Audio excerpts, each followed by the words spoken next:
I want to welcome you to the Retro Rogues Live. Please pay attention to our warning graphic. It states that the Retro Rogues Live show is intended for an adult audience and not intended for children under the age of 13. Parental discretion is advised.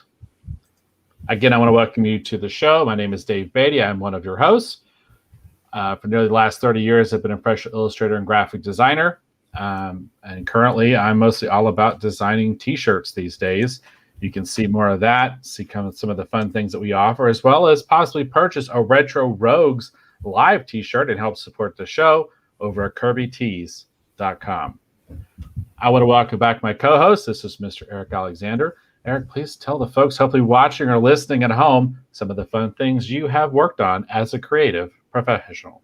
Yes, everyone, I am Eric Alexander, also known as Bass God 14. That's Bass God 14, not Bass God 14. That's Bass God like a bass guitar. And I am the co-host of Retro Rogues Live. I am also the associate producer of a feature film called Occupants, which features Star Trek Voyager actor Robert Picardo.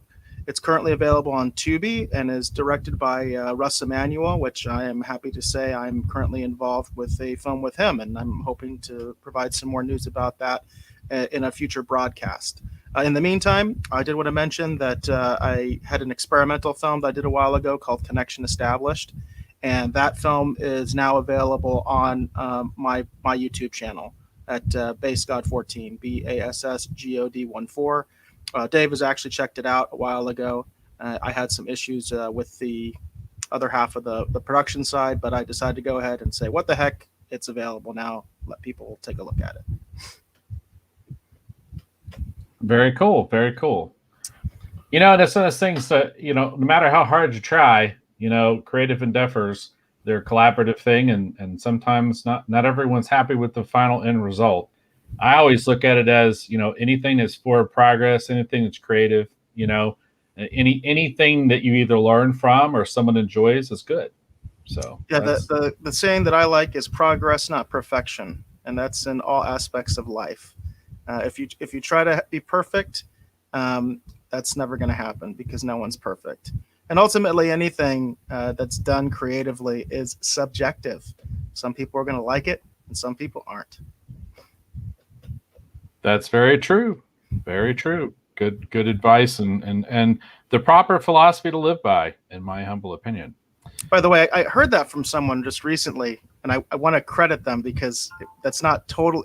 Progress, not perfection, is something I've heard for a long time. But I was watching some panel or something, and somebody was talking about perfection being the enemy of creativity, because so many people they want something to be perfect, they never achieve it, and thus they never actually do anything.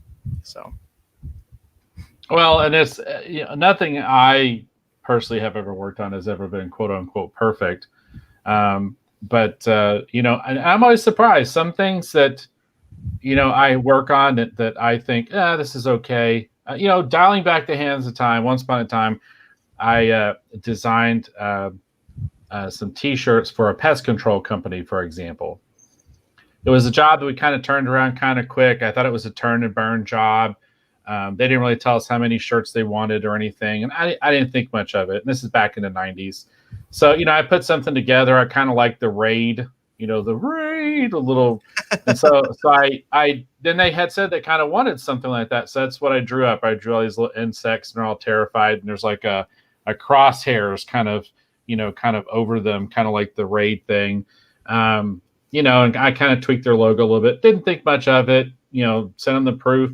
And then they came back and they ordered, it was like one of the largest orders we'd ever processed up until that date, because it turned out that they actually were like a multi-state company, even though they were a family-owned company and they had branches like in all these different states. It ended up being a huge order. The lady who owned the company loved it and actually bought the rights actually from us to actually use the image and all kinds of stuff. And then eventually I started seeing them on billboards all over town. And I actually got a nice little payday out of it because my boss negotiated a little thing for me on the side to reward me for doing a good job. And ended up being one of the most profitable things to that date that I had ever worked on, financially speaking. And it was just this thing I wasn't really happy with. It was a turn and burn job, got to get it done. I didn't think too much about it. Wasn't super thrilled with it. And before I knew it, I was seeing it all over town and plastered on the side of pest control vans, and it was just crazy. It's absolutely crazy. So you never know. Something you may not like, someone else may love. So the important thing is just stay positive, and progress, not perfection. Good advice. Yeah, I like it. I like the story too. Very cool. All right. Are we good to go ahead and get into Lower Decks? Yeah, I guess so. Let's go ahead and get into it. Star Trek Lower Decks, and this was episode 3. Graphic. There we go. Yeah. Temporal Edict. All right. So we're going to start off by just talking about our general impressions of Star Trek Lower Decks. This is episode 3, Temporal Edict. I kind of picked this graphic because I think it kind of sums up my feelings on this episode. So we'll start with general impressions, and then the long and the short of it is, in the episode, basically, I think was it Boimler? I'm not sure if I'm saying his name right. He kind of suggests that, maybe everyone could be, more efficient and basically not follow sort of the Scotty idea of the time estimates, because in Star Trek, it's sort of like they just take the time they need until the job is done, is sort of like what's kind of suggested. And then he thinks they could be more efficient. And the captain is feeling like her crew is, her ship isn't run very well and not very efficient. So she likes that idea. So she actually puts it forth, and they start mandating, basically micromanaging all these different departments across the ship. It causes all kinds of chaos. Meanwhile, they're trying to do a second contact with this particular race on this planet. Because of everything that's going on, they take the wrong thing down there. They highly offend this alien race that lives on this planet. And then careful, Dave, we don't want to give too many spoilers. Okay. I was just going to say it, and it just kind of goes awry from there. So that's pretty much what the episode was about. So we'll just start off with just general impressions. I'll go ahead and start with you, Eric, because I'm curious to see what you thought of this particular episode. Yeah, it gets harder and harder for me to to say something new when I'm watching these episodes, because my impressions generally tend to be the same. Since you mentioned it, I want to mention it, that you talked about the premise of this.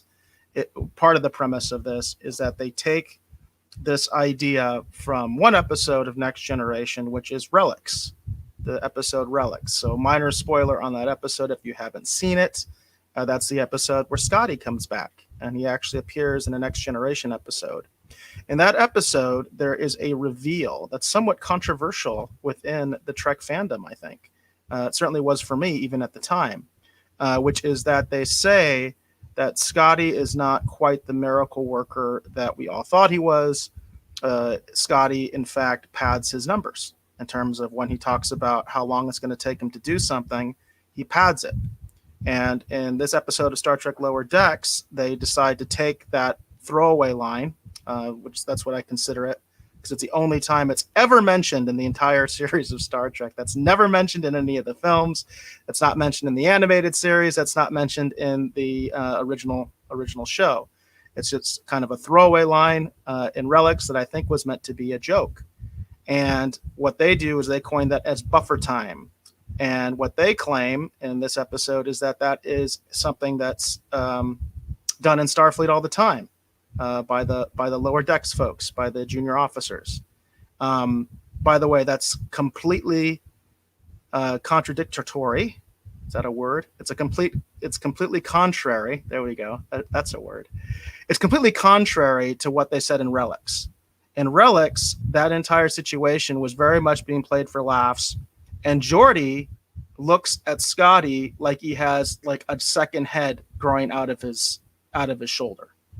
I'm sure you remember that episode, Dave. It's actually a very good episode. Yes. One of the best. It's a great episode. I love that episode. That particular scene, Geordi basically looks at Scotty like he's drawing a second head and is like, why would I do that?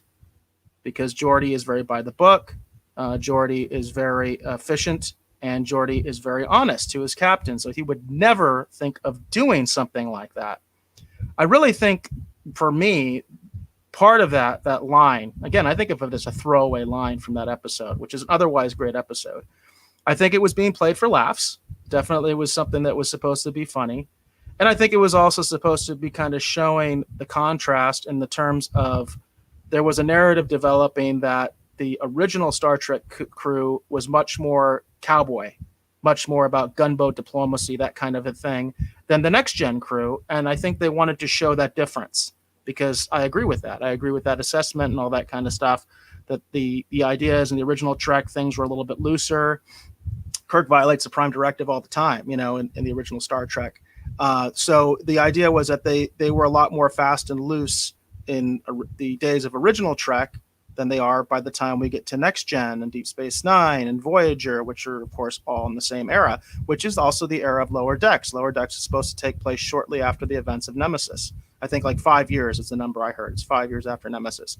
So these are supposed to be very much sort of a Next Gen type crew.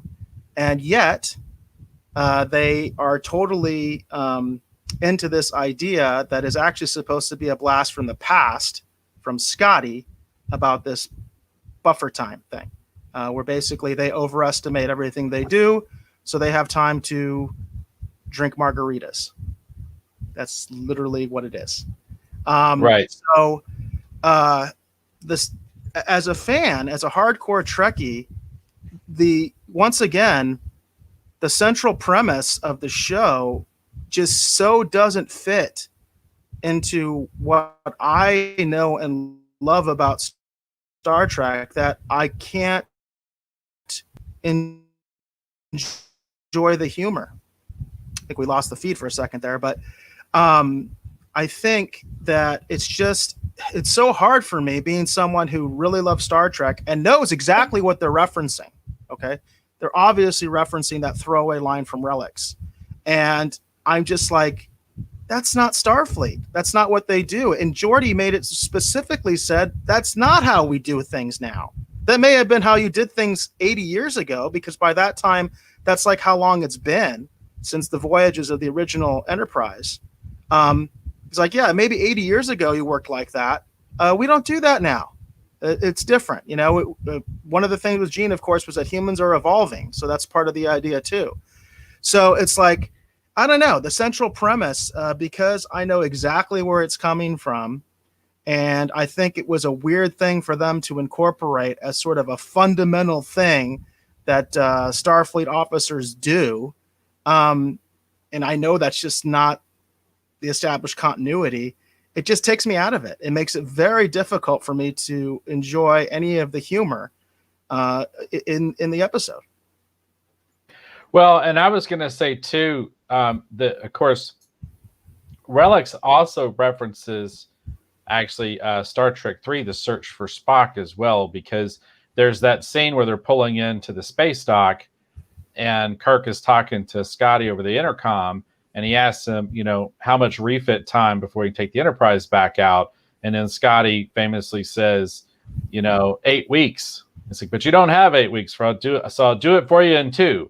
And then Kirk, of course, says, why, Mr. Scott, have you always, figured your repair estimates by a factor of 4? And then Scotty, of course, utters that great line, of course, sir, how else can I keep my reputation as a miracle worker? So... Right.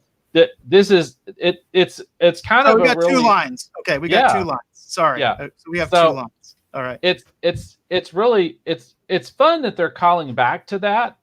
And we're about to get into my thoughts on this episode. It's fun that they're calling back to that, but it also bothered me for the same reason it bothered you, Eric, because it's not.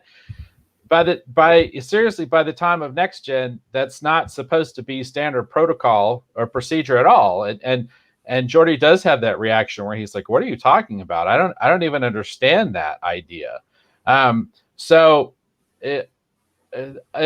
here's my general impressions. I didn't hate this episode.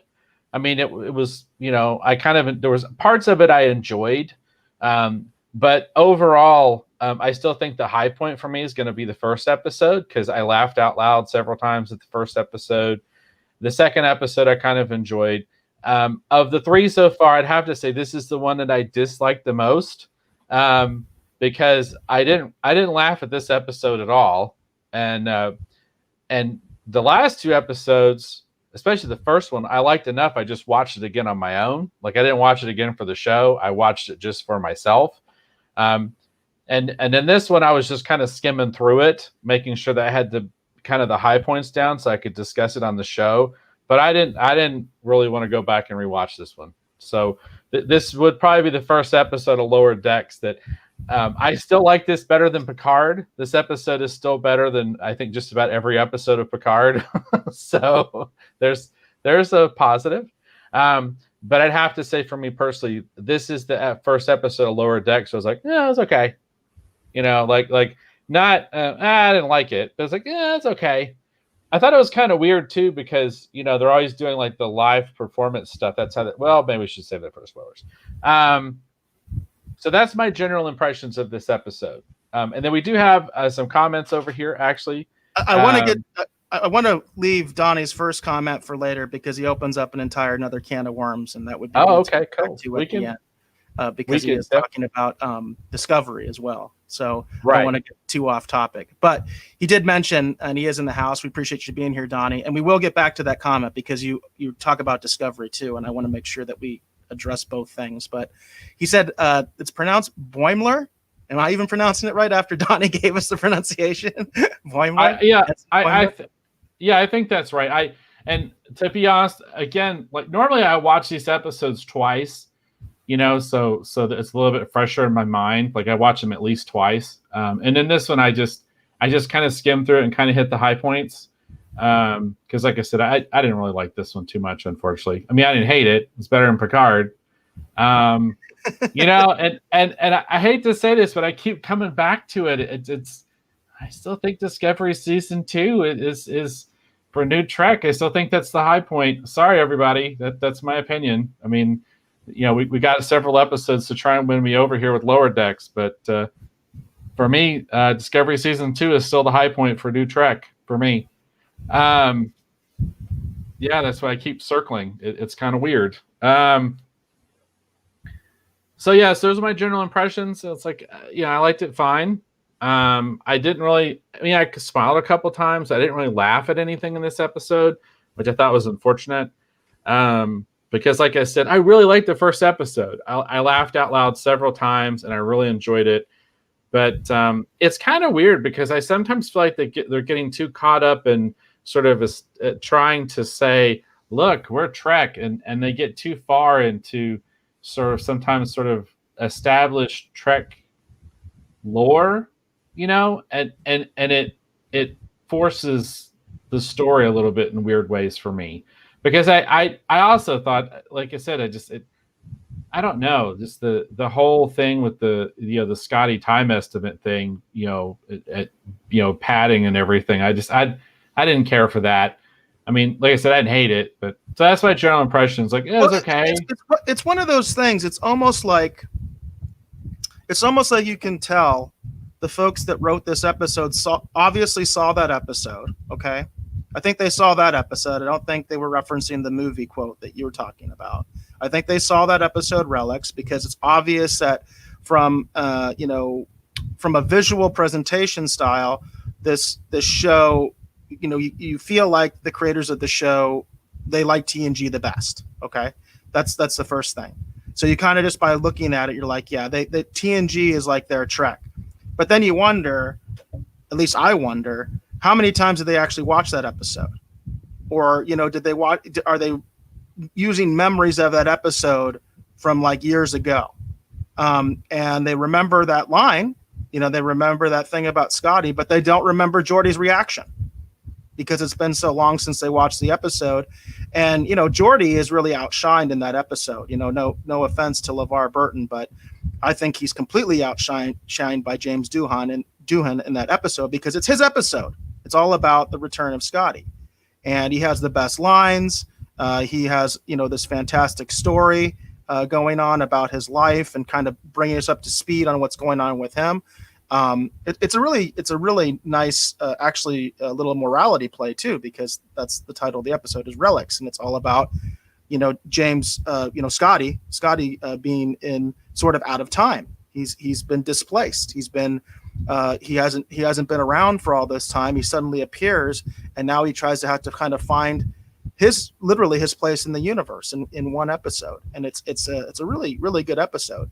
But again, it seems to me like they took the thing that to me was like one of the silliest parts of the episode, and one that I wasn't super. I remember even as a kid not being super happy with it, and my dad not being super happy with it, because my dad is an electrical engineer and he loves Scotty, and that's one of the reasons that we always like Star Trek. So anything that sort of took away from the fact that he was awesome and the greatest engineer of all time wasn't something that went over that well in my household.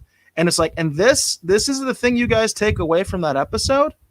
This is the thing that you enshrine in your version of Star Trek, is this buffer time concept that I think is just, I don't know. It takes me out of it. It's like they cherry pick certain things from Star Trek lore without putting it in the proper context.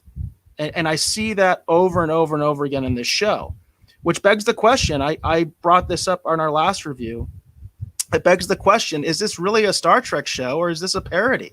And if it's a parody, why is it called Star Trek? Well, that's that's it. Yeah, and we discussed it last episode, and I agreed with that too. That I felt that there was definitely some truth to that. At least from my perspective, because having fun with the whole buffer time thing, that is something you would do in a parody for sure. Because you would take it out and you'd basically write it for all the laughs you could get out of it. Right. And that's pretty much what they do in this. And it is weird because, like I said, even going back again to Search for Spock, when Kirk is talking to Scotty, he says, "Have you always?" Not, has it always been standard Starfleet engineering protocol or procedure? It's not standard procedure. The idea you see what I'm saying? It's Scotty does. It's a personal thing he does. Right. And so that's kind of the deal. You know what I mean? It's even then it's kind of called out that that's Scotty's thing that he does. It's not something that all of Starfleet does. So I don't know. It's kind of weird. Like I said, it's like I didn't hate this episode, but I didn't laugh really at it either. I just was just kind of watching it. It still feels to me more like Star Trek than Picard, though. I'm not done by talking about it's still better than Picard. But that's all I got for this episode. Well, one of the big things for me that I think is key, is central, and we talk about it. We have to talk about it every time we do a review, is ultimately did it make me laugh? This is a comedy, and if it doesn't make me laugh, that's the main problem. Regardless of anything else you want to nitpick over or anything like that with Star Trek lore, I understand that for some of you it's not that important. Although what's funny is I see people posting about how in one post, in one circumstance, they'll be like, "Oh, well, that stuff doesn't matter. Canon doesn't matter." Then in the next post, they're like, "Oh, wow, did you see there's a Bolian? Wow, there's a Bolian," which Bolians were never that popular in Star Trek. In fact, there was never even a major Bolian character in Star Trek. They were just throwaways. They were just mostly one and done. I think the most prominent Bolian character was the barber on Star Trek, Next Generation. That was the most prominent Bolian. Mr. Mott, I think, was his name. And he was at least referenced in multiple episodes. Otherwise, Bolians are a completely throwaway race in Star Trek. There's never been a major character that's been a Bolian. And it's like, you'll see somebody say, "Oh, wow, there's Bolians," And listen, I get it. Some people, they think that stuff's great, and some people don't, and blah, blah, blah. But this is a comedy. So ultimately it has to make you laugh. And I didn't laugh. There were a couple of moments where I did break a smile, because the one thing I will say about this is, and we've talked about this before, if you're not familiar with this show, but maybe you watch Family Guy, the humor is very much the same. Jokes will come fast and furious. And it's that style of, they throw a lot of jokes at the same time, hoping something will stick. And that technique can work, because there's a couple scenes I remember where they were doing that, and I did crack a smile. because the jokes were so fast and furious, even though I didn't think they really fit Star Trek. There were so many of them going at the same time. I did start to smile, but I never laughed. I never actually laughed. I never actually laughed out loud. I didn't have a chuckle moment. I had a couple of moments, like I said, where I smiled.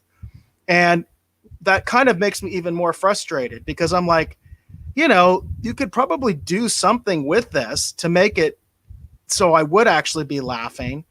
But because your kind of attention to detail is so limited, and I'm talking to the writers here, because you're sort of cherry picking things that to me are kind of irrelevant, and then making that the central premise of your episodes, I'm just like, man, you're just taking me out of it, because all I can think about is how this is not consistent with the rest of Star Trek. Yeah, and I'll just keep coming back to it. Like I said, again, without getting into spoilers, my big takeaway from this episode, like I said, is that I didn't really burst out. I didn't really have a laugh out loud moment with this episode. And that's a problem. That's a huge problem. I liked the second episode. I smiled more during the second episode, and I think I had a lot more fun with the second episode. And I really, really liked the first one. The first one is the one that really, really made me laugh. And this is the one that just didn't. It's kind of weird because I feel like this episode was trying to spend more time kind of telling us stuff about the characters, which is good. Like we learned a lot more about this. I guess he's the first officer, where he's down here handling the second contact in this, this image here with the race of aliens that they're visiting with. We learn a lot more about him. He doesn't seem to be a total inept, moron, like the way that it seemed like he might come across at first from the earlier episodes. But I mean, I don't know. Like I said, this episode, but like I said, it's still better than Picard. But I didn't like this one very much. That's really, without getting into spoilers, that's really all I got. I mean, the most important thing is, like I said, the first episode I really liked because I laughed. And the second episode, I was smiling and I was enjoying it, and it felt like Star Trek, and I was still having a lot of fun. And then by the time we get to this one, I'm like going, okay, that was all right. That's my entire review. I hate to disappoint anybody, but that was just my opinion of it. It was okay, but it just didn't make me. It just didn't make me laugh. It felt like some of the stuff was kind of forced. And it's funny because here's the big thing that this show is causing me to do. Okay. For some reason, there were elements of this show that when I got on Hulu, because I often have other things on while I'm working, I was on Hulu looking for something to watch, and I saw Rock and Roll. I don't know if people are familiar with Rock and Roll. You can actually stream Rock and Roll actually on Hulu. Great animated film, Canadian produced by Nelvana, animated film. Has a lot of really great rock talent from back in the day. The film actually came out in the 80s. So it's got songs from like Iggy Pop, Debbie Harry, Cheap Trick. It's a really interesting, fun film. I highly recommend people check out. I've been exploring animation because we've been watching Lower Decks. And I just reacquainted myself with, I didn't need to reacquaint myself with how much I love Rock and Roll, but I did. And then I'm in the process of rewatching Regular Show because of Lower Decks. It inspired me to, it's something about it reminded me of Regular Show, and I've been working my way back through Regular Show again. That's basically what Lower Decks has done so far. And it's funny because I'm not going back and rewatching Star Trek because of Lower Decks. I'm watching other things besides Star Trek because of Lower Decks. I don't know if that was the intended result, but that's what it's got me doing. It's got me like going, it's like, well, this is okay, and then I go, oh, no, that's good. And I watch that. Or like, that episode that was so funny. Let me go find that episode. And then I rewatch, but it's not Star Trek I'm rewatching because of Lower Decks. It's everything but. Yeah, well, that's a problem there too. That's like a whole another can of worms there, because the idea that, geez, especially with all the callbacks that Star Trek Lower Decks does and how hard it tries, the fact that it's not making you nostalgic to actually watch like some old, TNG or anything like that, I think that's That's a swing and a miss, man. That's a big swing and a miss right there. Yeah, and so that, yeah, I mean, pretty much that's, like I said, I don't until we get into spoilers, I don't have much else to say about this episode. I wish I did, but that was kind of it. I was just like, Yeah. it's okay. But my main takeaway is that as a Trekkie, as someone who considers themselves a big Star Trek fan and has watched every series of Star Trek with the exception of Discovery. I've only seen 2 episodes of Discovery. I saw the pilot, and then I saw the first episode of the second season. And I tried to watch some other episodes and hated it and said, you know what? I am not going to subject myself to this because I don't like it. Why should I be watching something that I don't like? And we weren't reviewing it, so there was no other push to keep watching it. But I've watched basically every Star Trek, every incarnation of Star Trek, and continuity is something that's important to me in the terms of context. I'm not the kind of guy, like I said before, that says, oh, there's a Bolian in this scene. And by the way, I keep saying that because that's what we have up on the screen. I know there's people that do that. For them, that's what their continuity is. And to me, I could care less. I mean, it's visual, so it's good to have these other races and these callbacks and things like that because they don't have to worry about makeup costs and things like that. They can show these characters. That's one of the great advantages of animation. But it's the context of the Star Trek world that I just don't feel Lower Decks fits in it. And that's what I'm really struggling with because even when there are things that I think are humorous, like I said, I cracked a smile, I'm not able to laugh because the central premise is so stupid to me and doesn't fit within Star Trek that it just takes me out of it. Well, and I again, I'm kind of like on a different place because I quite enjoyed Discovery season 2, and there were several episodes that I really enjoyed. I am looking forward to season 3. I hope season 3 is going to be good. But we're still kind of in a wait and hold pattern until they decide to, get into season 3. But and I had actually recommended some episodes for you to check out, Eric. And I remember when you said that you didn't like them, I was kind of saddened because I was kind of hoping because I really liked the Discovery season 2 episode, The Sound of Thunder, which is all about the Kelpians and Saru's people like that. Like, I think that's actually a really good episode. So I haven't hated everything of New Trek, but I've talked before that I very much disliked Picard. Picard has tainted how I actually look at Next Generation now, and I can't, unless we're doing it for the show, I don't rewatch Next Gen episodes anymore. I don't see Picard as the same kind of captain. And for me personally, that's unfortunate. So I hear what you're saying. I would say that's not unfortunate. That's tragic because I know that Dave, that you're a huge Star Trek fan. So I would go far beyond that. In fact, I've mentioned it before. There's other folks I talked to who had the same reaction. And I told them, I was like, man, I think you're overreacting because, remember, this guy's an actor, he's doing his own thing, blah, blah, blah. I go through this sort of litany of points I try to make to say, hey, come on, don't make one thing equate to the other. But at the end of the day, I'm watching far less TNG than I ever have. And I've realized that's the reason why. TNG comes on, and because I have an antenna, and it comes on at a certain time in my area on Heroes and Icons, and I'm like, you know what? I'm going to switch over to Comet and watch Battlestar Galactica or Stargate or whatever they have on, because I'm like, I'm just not feeling it. So I even find myself doing it, and I think, like I said, it's not unfortunate. I think it's tragic as a hardcore Star Trek fan.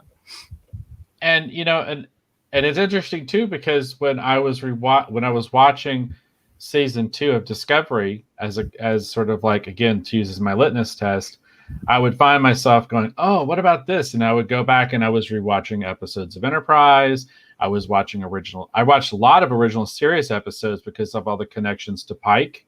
I even rewatched a little bit of some of the movies with Bruce Greenwood, who actually plays Pike, because I liked him as an actor, trying to see, like, does the Kelvin timeline sync up? Like, that was the thing with Discovery. Like, I would watch an episode of Discovery, and then I would find myself actually going back and watching more Star Trek, all different kinds of stuff, including some episodes of Next Gen, but mostly original series, a lot of Enterprise, just trying to see, like, well, does that sync up? Does that sync, not, and again, we weren't reviewing it, for the show or anything. I was just doing it for myself, and I was just enjoying it. Right. That's interesting, because that's one of my biggest issues with Discovery is I don't think it syncs up to anything. I don't think it syncs up to TOS or to Enterprise. I think there's all sorts of contradictory things to both shows. And of course, Enterprise itself, I've mentioned this before, I think it contradicted a lot of things in the original series as well. Right. And understand, it's like, I was curious to see if it synced up. I didn't say it did, but I'm just saying it caused me to want to go. It made you actually, okay, as opposed to Lower Decks, which is not exactly Star Trek at all. I get it. Exactly. Yeah. Because went off, Dave. I get it. No. It's but that, and that's what I'm saying. That's what's happening with me. It's like I get finished watching an episode of Lower Decks, and I'm not thinking, oh, well, let me go revisit this episode of Star Trek the Animated Series. Oh, let me go revisit, insert whatever, Star Trek show. But I'm not doing that. I'm like going, it's like, oh, that was okay. It's like, oh, but that episode of regular show that's coming up, that was funny. So I turned regular show back on, or like I said the other night, I don't know what it was about this one, but it was, when I saw Rock and Roll, I was like going, oh, Rock and Roll is so great. Let me watch Rock and Roll. You know what I mean? And that's the thing. It's causing me to explore animation. It's not causing me to really necessarily explore more Star Trek. That's interesting. Because we haven't paired an animated review with Lower Decks yet, have we? Maybe we should. Yeah, maybe we should try to visit something. And because what we've been trying to do, I think, is show comedy in contrast to Star Trek Lower Decks. With our retro reviews, we've been doing comedies. We did Spaceballs, we did Monty Python and the Holy Grail. Tonight, by the way, folks, we're doing Star Trek 4, which I'm going to make the argument that is actually the first Star Trek comedy. It's not Lower Decks. I'm going to make that pitch, so stay tuned for that. But it would be interesting to maybe do something animated. Rogue Gallery's been pretty quiet, but if you folks think that maybe there's something we should compare, an older animated show to Lower Decks, just because you want to talk animation as opposed to necessarily comedy, which of course a lot of animation is comedic anyway, but not necessarily all of it. But that'd be interesting. Maybe we should definitely think about that. Yeah, I definitely think that would be interesting and definitely worthwhile. And to be honest, it's unfortunate this episode is being paired with Star Trek 4. It's like, Star Trek 4, in my opinion, is one of probably the best Star Trek movies they've ever made. It's pretty high up there for me, and it is full of a lot of really great laughs and wonderful references and callbacks, and basically does everything I think that the people that are doing Lower Decks are hoping that Lower Decks is doing. It almost seems like an unfair fight. So it's sort of like bringing a knife to a gunfight. But hey, that's just how the chips fell this week. It's not our fault. So, well, I anticipated that, and that's why I suggested Star Trek 4. So, yeah. Well, let's get into spoilers. Was there anything specific in the episode that you wanted to talk about that would be considered sort of spoiler territory? Well, I did. Let me talk about. Well, let's talk about a few things that I don't know if we should talk about things we disliked first and then end on the things that we liked, because we do try to stay positive, or we should just. Well, I'll just talk about the few things that are on the top of my head for me personally, and now I'll just throw it over to you, Eric. One of the things that I liked about this episode is I liked the fact that it turned out that the first officer of the Cerritos is a little bit more capable than I was thinking he was going to come across. There's basically a moment where they're trapped, and it looks like they're going to have to do the gladiatorial thing, like sometimes Kirk or even Pike even did actually in the cage, or even in the pilot episode. He had a moment where he had a little comment. Pike. This was definitely a Kirk callback. There was Yeah, I know. But I'm just saying there's that scene where he's fighting the guy with the spear, because they reference the whole thing with the spear. He doesn't fight with his shirt off, though. That's a Kirk thing. I know, but the point I'm making is it's that kind of moment. And I did think it was kind of cool that he stepped up, and even though he did, the double axe hand thing over and over again, and they were trying to poke fun at that, I did think it was really kind of cool that it turned out that he was actually pretty capable, because I thought what was going to happen is he was going to go out there and get his butt handed to him, and the Mariner was going to have to go out there and basically save him. So I did think that was kind of cool that it turned out he was pretty capable. I was like, okay, well, that's good. It was nice to see that the bridge crew of the Ceratops, they do have some skills. They are capable, because I was a little concerned, because when the captain was sort of like, I hate how my ship runs, I'm going to micromanage everybody because that's going to fix everything. I'm like going, oh my Lord. Like, I know it's supposed to be a comedy, but you can't tell me the captain is at that place. Like, surely the captain is a little bit more level-headed than that, even in a comedy, right? So I did enjoy, and I was relieved to see, okay, well, the first officer is pretty capable, and he does have some skills. That was nice. Okay, that was nice to see. There was the whole, like, why are they still using spears? How they would travel in space? There was a lot of kind of funny kind of things kind of here and there that kind of made me smile. Unintentionally funny, maybe? I don't know. Yeah. And kind of made me smile kind of here and there. So some of the cringeworthy things, because unfortunately for me in this episode, there was more cringeworthy. The violin thing with the dancing and the sounds of exertion. That's how it starts, because they're doing live performances for people in their version of 10 Forward or whatever, and he's really struggling to do this violin thing. Like he's not. And that's the thing that killed me. It didn't even seem like he was enjoying it. It seemed like he was doing it because it was required. He's like, I can do this thing. I have to show them. I have to show them what I can do. And I don't know. That I found kind of cringeworthy. Mariner and her whole rock band thing. Okay. Let's see. And as stated earlier, I didn't like how they kind of, took the idea of, the padding time kind of idea or buffer time, and I really disliked that a lot. I really didn't care for that. So I think as far as spoilers, I don't think there was like any. I think that's pretty much it for me. I just like the fact that it turned out that the first officer was more capable and actually had some skills. So that's my big takeaway from this particular episode. What about you, Eric? What were some of the things that were there anything that you did kind of like, maybe made you kind of smile? And then what were the things that you you talked about some of the things you disliked. Was there anything particular that you really, really disliked besides what you've already highlighted, since now we're in spoiler talk territory? Well, the central premise of the buffer time was a big issue for me. It's the captain is an idiot. The captain is a straight up moron. And that really, really got to me. There's that part where she basically, like you said, she's decided to micromanage everything, and everybody's on these timers. Which, incidentally, I did think it was kind of interesting that the only person that could keep up with that schedule was we just had a lesson in how to pronounce his name. Boimler. Boimler was the only person that could keep up with the captain's schedule. He was the only one that could actually and was excelling in that environment, which tends to say that he's much more capable than they let on before. But anyway, he was thriving in that environment while everybody else was going to pieces because they couldn't keep up with the captain's schedule.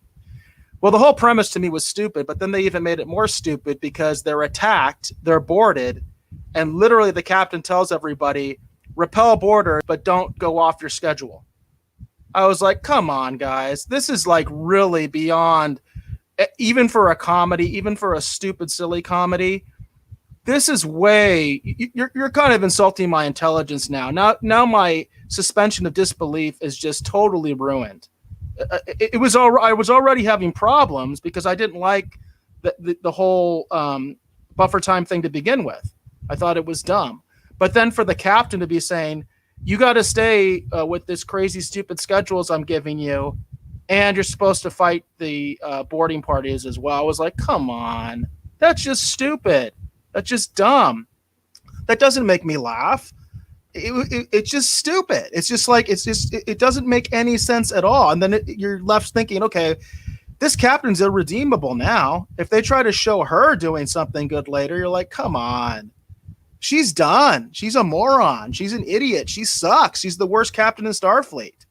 Now, saying all that, I agree with you that the one, I think, kind of cool moment was that they showed the second officer who last review, I said he looked like an idiot as well. I wasn't giving him any credit. I was giving credit to the security chief and to the doctor because both of them have been shown in the previous 2 episodes to be very capable at their jobs. But the second officer hasn't. So this is the first time we got to see him do something where he at least comes off with a little bit of competence, but not a lot. Because they only get in that situation in the first place because he screwed it up. So basically it's his screw up, but at least he fixes it, you know? So right. There's something to that, right? I mean, that's not necessarily beyond the pale. So I did like the fact that he wasn't rescued by the Mary Sue, and that's all I'm going to call her because I don't like that character. And I totally thought exactly what you said was she was going to end up having to save him. The fact she didn't, I do give credit to the writers and I do give credit to the episode for that. Because if that had happened, I'd be like, oh my God, Dave, I don't think I can watch this anymore. I think I'm done, you know? This is too much. But they did have that moment where he actually did get to kind of be the hero. He actually did do the right thing. He even kept her out of harm's way in a somewhat funny way. You know, he stabbed her in the foot, you know, to keep her basically from her having to fight the guy. Of course, if she had fought the guy, let's just be honest, folks, we know she would have won. I mean, there's no doubt in my mind that she's a better fighter than him. We're going to find that out later. If not in a later episode, if it has any more seasons, they'll show that she can beat his butt anytime she wants. He's not going to be the best fighter on the ship. I can just say that right now. But with all that said, he did get to have that moment where he did actually pull it off. He did actually win the fight. And they did have that Kirk callback. And of course, you know, that's a very obvious Kirk callback where he rips his shirt off. And because Kirk always had to fight with his shirt off. We all know that. That's just part of his technique. So that I did enjoy. That part I did like. And I did think it was kind of fun too, because, you know, when Next Gen started, you know, there was a lot of discussion that, you know, Riker was kind of put in the position he was put in. The theory being is that he would be more as a Kirk kind of a character so that the captain could be a very different kind of captain. So the fact that they did that actually with the first officer here, the Cerritos, I thought it was kind of cool because in a weird way, it was also kind of a little bit of a, you know, not direct, but indirect callback even to Riker too. And so I thought that was to say that was the thing I was most kind of, you know, pleasantly surprised with, is that, you know, I actually found myself kind of liking the first officer a lot by the end of this episode, and like going, oh, okay, well, that's kind of cool, you know, because in the previous episodes, I agreed, Eric, I thought I was going to hate his character because of the way that he had come across with the few interactions we'd seen. He seemed, you know, way too arrogant and way too brash, and I was just like, I'm not going to like this character. And I did think that was kind of fun. By the end of this episode, they had actually managed to, you know, kind of win me over with their first officer character. I don't care for the captain at all. I feel like the captain's just a complete and utter mess. 3 episodes in, I'm like going, what is up with these? It seems like that when we don't focus on the captain, we get a really unusual interpretation of what a Starfleet captain is. I mean, I know it's a comedy, but you know, you should still have kind of that steady hand, because that, you know, you need the straight man to bounce the humor off of. And like when everybody's wacky, you know, you don't have anything to bounce the jokes off of. So it's like with Spock. Everyone's having a bit of a laugh, and then you cut over to Spock, and he just raises the eyebrow. He's the straight man, and that's what helps bring the joke home. We don't have anyone who's, and I think the captain would have been the perfect character to do that with. If the captain had just been all about the rules, it would have explained some of the motivation in this particular episode. It would have explained some of the stuff we'd seen before, the fact that she's disappointed with her daughter. It would have brought all that home. But when you see her running around the bridge, doing stuff frantically like the rest of her crew, it's very clear that she is not in command, at least not in the sense that we're used to. And even in a comedy, I felt like, well, that's a bit unfortunate, because I felt like it would have been better if she was just the rule maker and she had been sort of the straight person, straight in terms of like the person who's a little bit humorless, so that you can bounce the jokes off of before anyone takes that the wrong way. That's what I mean. I'm talking about, you always have the person who's the wacky, crazy one, and you have the other person who's very sort of stoic, and they don't seem to have much of a sense of humor. And there's comedy in sort of like playing off of that energy, and that sort of delivery.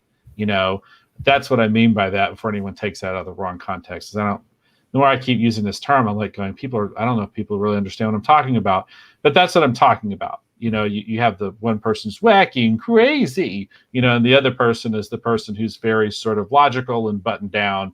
And it gives you a way to play off the comedy. It helps it's like in Family Guy, the dog. The dog is very grounded, is constantly Brian.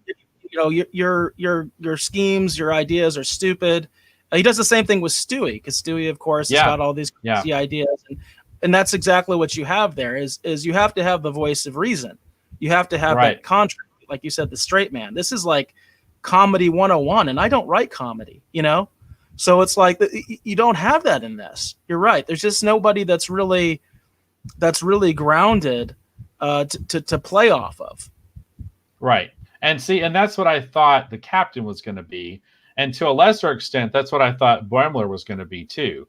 But I feel like that the way that they're bringing this across right now, I don't feel like we have someone who kind of, and again, we're not talking about Star Trek 4 yet, but it kind of goes back to Spock. I mean, Spock obviously has always kind of fulfilled at times that kind of idea in Star Trek. And in Star Trek 4, there's a lot of really great moments where he's, talking to the captain. I was going to use the more colorful metaphors line actually at the opening, and I decided not to do it, and then Kirk says, "Oh, you're talking about the profanity," and that's kind of what I'm talking about. You need that character to kind of bounce the ideas off of, and it helps to sell the funny, because depending upon how you time the reactions and how they react, it can emphasize something, it can even sometimes even clue you in eventually.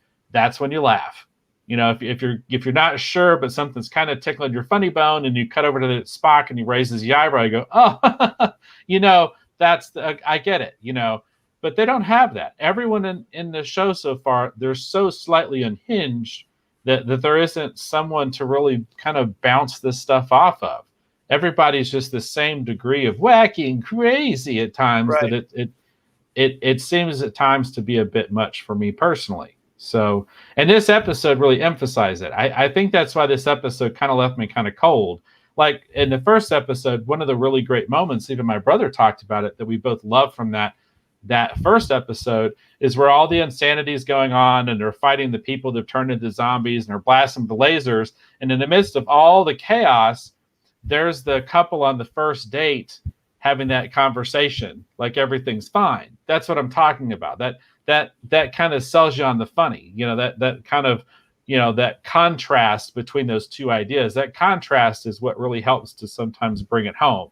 Well, this is crazy, but I didn't feel like we had that in this, because it was just the same amount of just everything was at the same tone. And when everything is the same tone, it nothing really stands out. Yeah, well said. Well said. So I want to go back to Donnie's comment and kind of leave him with the last word, and we can kind of talk about what he's asking here, which you already did a little bit. So says, "Hello, Base God, Dave and all." Says, "I love the recent episode of Lower Decks. CBS is telecasting season 1 of Discovery on Thursday at 10 p.m. Eastern and Pacific, beginning September 24th. Thoughts? And I think we already gave some of them, but Dave, I'll let you take it away. Well, I had heard this. I hadn't had a chance to get too far into this. And I think that in some ways, as far as them telecasting season 1 of Discovery, I think in some ways that's a smart move because it increases the possibility and the potential that Discovery can find a larger audience outside of being behind the CBS All Access paywall. And the reason I say that is simply because we're not going to talk about it this episode. I was going to discuss it with Eric actually when we get off the show tonight. I think Cobra Kai is a good example of that too, because Cobra Kai is actually coming to Netflix. They actually released the season 1, season 2 trailer with a little bit of a teaser for season 3. And let me just put it out there right now. We had talked about this. I think we talked about this off the air, Eric. I don't think we discussed this during the show, but I had commented, just to talk Cobra Kai for half a second, that I felt like that a great thing to do with Daniel's character, because he doesn't have kind of a sensei person kind of go to, because obviously Pat Morita has passed, that I thought it'd be really great if the actor was still around who actually played Sato, and actually have him actually train with Sato, which had been Miyagi's friend, was also the rival in Karate Kid 2, but by the end of the movie that they've patched their friendship back up. And I thought that would be a great way to continue, the Miyagi-Do karate lineage, because he had trained with Miyagi's father. He had been Miyagi's best friend for a long time, and he was the quote-unquote karate master when we actually go back to Okinawa in Karate Kid 2. And I just want to tell you, I think I recognize that voice at the end of that little teaser for season 3. Somebody straight up judo throwing Daniel down to the floor hard, and I have a feeling it might be Sato. Fingers crossed. That would be really cool. Sorry, just a little bit of Cobra Kai talk there. But I think, and the reason I bring this up is because I think also the Cobra Kai coming to Netflix, it's the same idea. Now it has the potential to find an even larger audience. So I think it's the right move, because potentially Discovery can hopefully click with more people. So we'll just have to see, how that works out for them. But I do think making it available for more people to watch, which I have another thing I was going to talk about, actually in Streaming Wars a little later tonight, that actually kind of emphasizes the same idea with something that's actually coming to actually the CW of all things, which we previously said, we know it's going, well, I'll get to that later. I think it's a good idea because it has the potential that Discovery could find a larger audience. Also potentially could annoy a larger audience as well, but there you go. So that's my own impression. What's your impression of this news, Eric? We talked about months ago. I had an article that was talking about the possibility of many of these streaming platforms making their content accessible to their broadcast partners. So what am I talking about there? It's a long time ago. We talked about this in a Streaming Wars segment. But basically the idea was, for instance, some of the Disney Plus content might be coming to ABC, because Disney owns ABC and also owns Disney Plus. And one of the possibilities in that article that was mentioned was the idea of putting some of these Star Trek shows like Picard, like Discovery, now we might even have Lower Decks, who knows, coming to the CBS network. Now, the reason is it's a no-brainer. The reason is because they don't have content. They don't have content right now because basically all they have is what's already been shot. I'm in the middle of helping with a shoot in LA right now. I'm negotiating right now with a filmmaker based in LA about doing a film. And we have all sorts of regulations we have to follow due to the Screen Actors Guild, because we are going to use name actors. I'm kind of excited about this, by the way, because we're talking about some Trek alum for this film. So I'll definitely keep folks posted if this happens. But we were discussing all these different regulations they now have because of COVID. So filming is very difficult. And the bottom line is acquiring new content is very difficult right now because so few productions are actually shooting. I have an Orville story for our pop culture segment. And I know lots of people are wondering what the hell's going on with the Orville. There were rumors it was canceled. There were rumors that it was never even meant to go beyond season 3. But it's been affected by these shutdowns, right? It literally, the production was shut down as a result of the pandemic. So I think this is a no-brainer move, Donnie. Like I said, we actually did some coverage, and it's been so long. I think even Dave might have forgotten about it, but a lot of people were talking about this happening, and to me, it's a no-brainer. What else can they do? I mean, CBS is running out of new content, right? Their shows aren't, from as far as I know, most of their shows are not in production right now. Right. And the story I was going to bring up later, I'll just go ahead and throw it out there because I think it's actually better to discuss it here or just right now. It was announced that Swamp Thing, probably one of the better of the shows that had been on the DC Universe app, which we all know the DC Universe app, its days are numbered. And Swamp Thing, which had been canceled, everyone was shocked, easily one of the best shows on DC Universe. We were all shocked that it had basically just suddenly ended. We covered that on the show. We talked about it in infinitum because I was stunned because I was so enjoying Swamp Thing. And part of the reason I just decided to end my DC Universe subscription is because I just kind of got disgusted with what had happened. And I just decided well, you know what, I'm done. But Swamp Thing is actually coming to CW.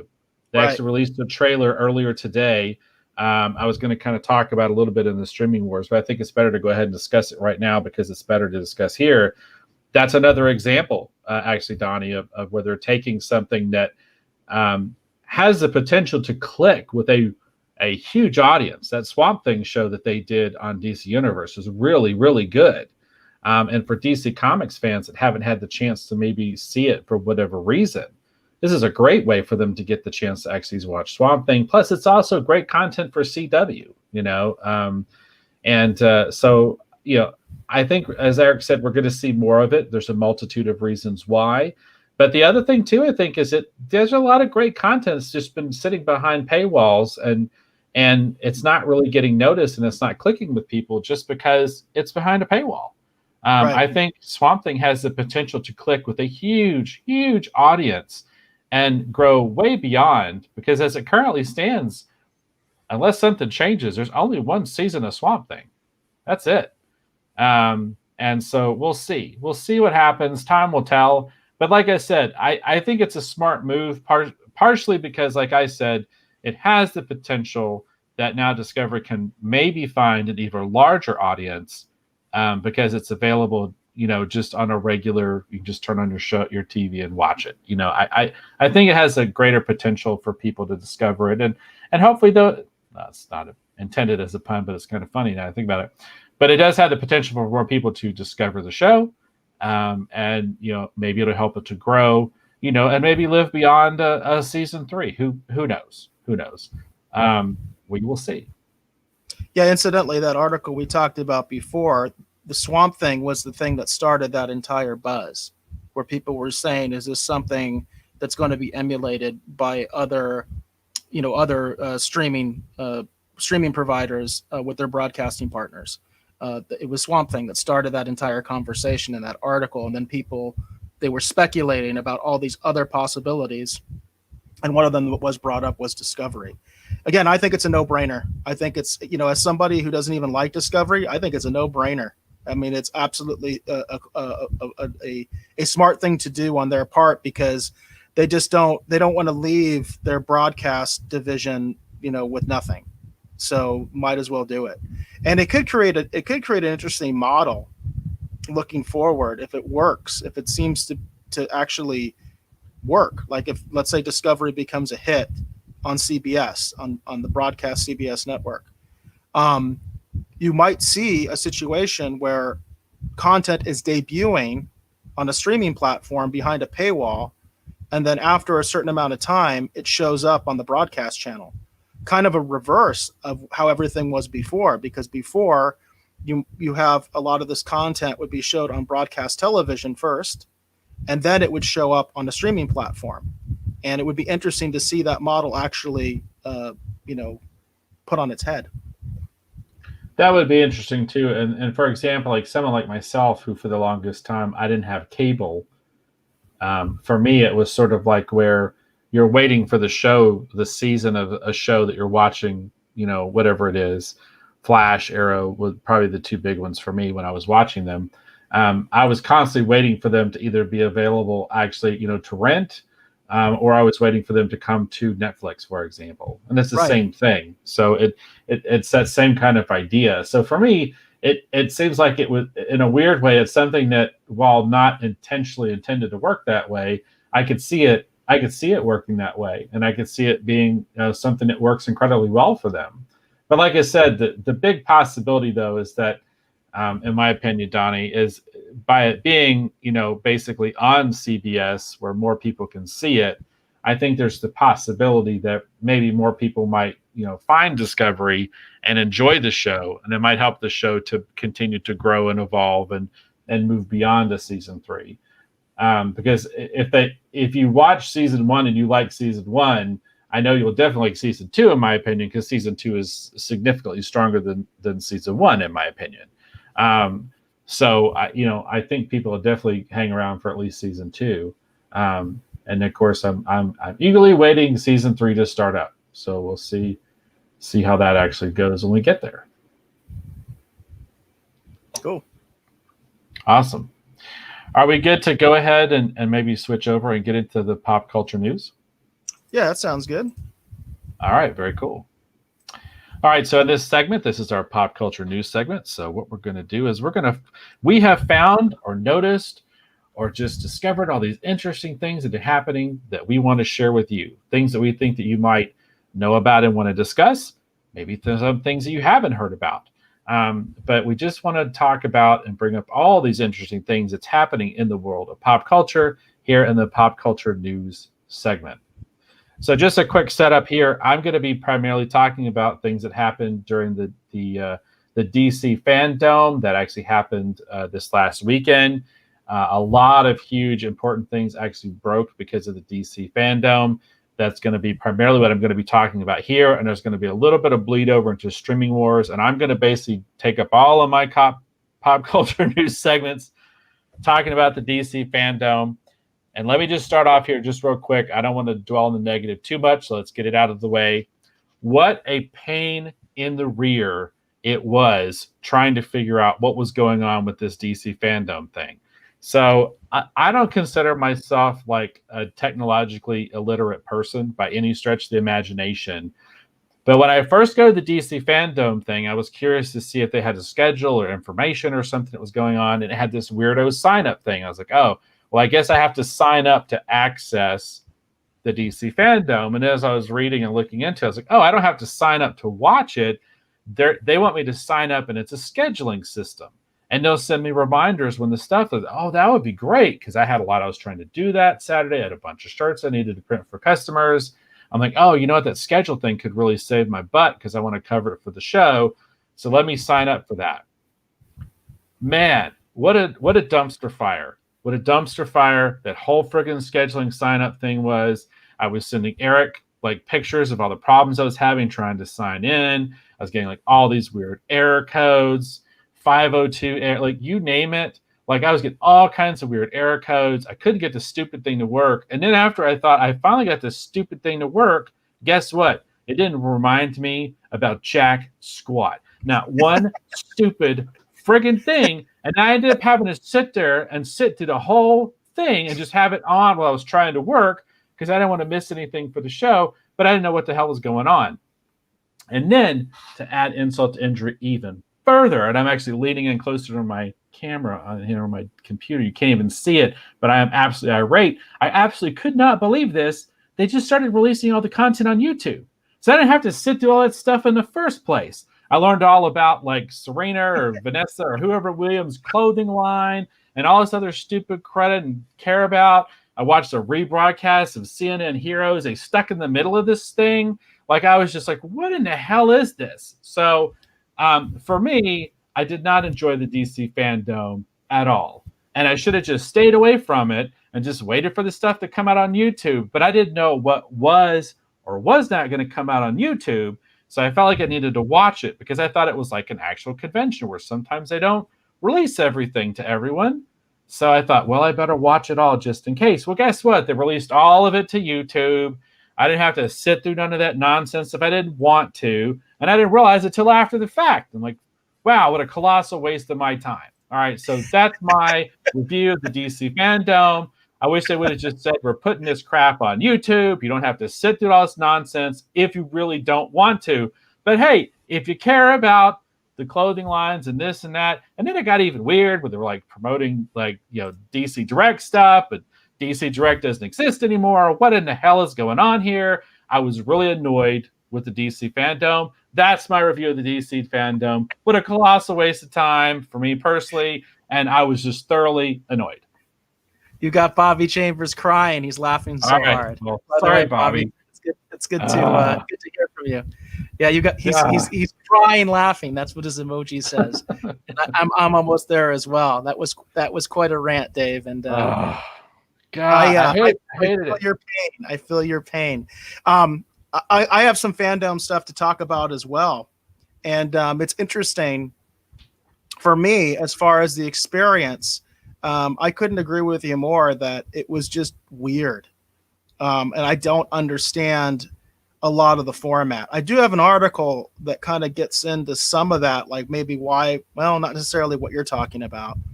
I don't know. I mean, the thing for me that was really difficult about fandom was there was no app for it, and that I couldn't just put it on my TV. And that frustrated the heck out of me because what they did was, if anybody didn't try it, they made their own website. They went old school and they made their own website, and you had to go to their website to access the content, except, as Dave said, until it came out on YouTube later anyway. But I think some of that content, as far as the panel, still isn't on YouTube. I'm still not clear about that, by the way. The trailers, but the thing is, what was weird to me was there was no way to cast it. Like when I went to, because I had to watch it on my phone, and because of that, I didn't get to see very much because I've said it before. I hate watching stuff on my phone, and my computer wasn't available because my kids were using it. And so, because if my kids want to use my computer on the weekends, I always let them. They always get the priority over whatever it is that I want to do. Part of that is because if they're here during the week, I do 2 different shows and I have to take the computer and all that stuff. So I like to make sure they have access to the computer on the weekends. So that leaves me with my PlayStation 4 and my phone. And I do have a Chromecast. So I was like, well, I should be able to go to my room. I have the Chromecast in my room. I can cast this, right? No, you couldn't. You couldn't cast DC Fandom. And then I was like, well, maybe they have an app. And I was like, nope. And then I said, well, wait a second. I have the DC Universe app on my phone because it came with it because I have an AT&T phone. Maybe I can watch it on that. Nope. The only place you could watch it was on the website until the content came out later on YouTube anyway, as Dave mentioned. So that's one of the things that I had a big issue with because it made it very difficult for me to actually watch this stuff as it was quote unquote live. And none of it actually was live, by the way. That was disappointing. I still think with these virtual cons that they're really messing up in that aspect. But I have an article later that contradicts all of that and says both of our opinions are complete garbage. I have an article that says that because apparently it was actually very well received. So they can write all those articles how they want. And let me just go ahead and say, the warning graphic at the beginning is because sometimes we might feel inclined to use more colorful metaphors. Well, here's one for you. This thing was a bunch of shit. All right. So let me just tell you right now, I don't know what in the hell is the deal with the DC content and not making it available to frickin' just cast to a Chromecast.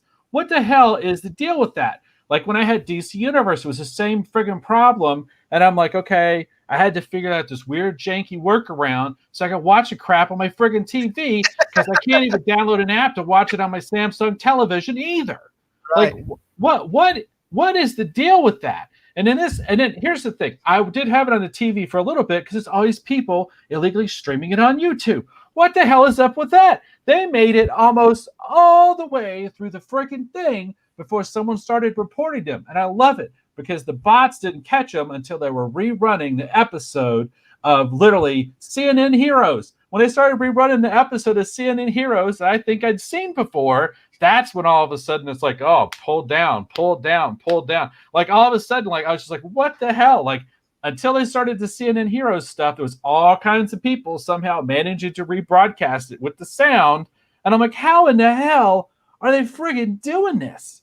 Like I don't even have the words. I was so friggin' angry trying to make my way through what they were doing. And you know what? Y'all can write all the stories in the world about how great the DC Fandom event was, because here's the most important thing to take away from the DC Fandom event, everyone. When they reorganized DC and they launched the New 52, the whole point of that was to integrate everything within Warner Brothers so they could properly take advantage of the IP that basically DC controlled. And they wanted to integrate all these different things, the clothing lines, the collectibles, the comics, the movies, the TV shows. They wanted to be able to have it all tighter together so they could take better advantage of it in order to leverage it either to make profit or get more eyeballs on the content. Like that was the whole point, was to basically have better integration with DC, with Warner Brothers, and with their various licensing partners and everything. It was the point of the whole friggin' thing. Okay? I was sitting there watching this DC Fandom going, wow, they finally figured it out, even though I can't stream it. What a shame that probably 2/3 of the people that worked on this friggin' thing lost their jobs. See, that's the other thing that was making me mad watching this thing. It's like, I wonder how many people worked on this that don't even have a job anymore. It just, the whole thing, so, y'all can write all the articles you want out there, people on the internet, about what a great success this was. But I'm going to tell you right now, it was a mess. It was just a mess, and an unfortunate mess at times, in my personal opinion. It's just my opinion. It doesn't reflect the opinions of Retro Rogues or anyone associated with this. It's just my own personal opinion. Just as a dude sitting here live streaming, that's my thing. So, I really, really, really had some issues with this DC Fandom thing. And Eric, I agree with you. Why in the hell couldn't we just frickin' stream it? Like, just cast it to our friggin' television. They're debuting all this amazing content with the Batman trailer and everything. And here's the thing. I loved a lot of the stuff that they did. I love this stuff with Black Adam. I'm very excited to be talking about this stuff in the pop culture segment here, but it drove me absolutely nuts that I couldn't just easily cast it to my television. It just absolutely drove me nuts. And so literally I was most of the time I'm sitting there trying to work, and I'm trying to get shirts ready and do all this different stuff and trying to print things. And I've got my freaking laptop sitting out because it's the only thing that will apparently work that has a decent sized screen on it. Oh, it was annoying. Yep, I couldn't agree with you more. Like I said, I do not like watching content on my phone. In fact, I seriously dislike it. It's not something that I normally like to do, but I was kind of forced to do it in this situation, which ultimately made me just stop doing it. In fact, I talked to Dave about it.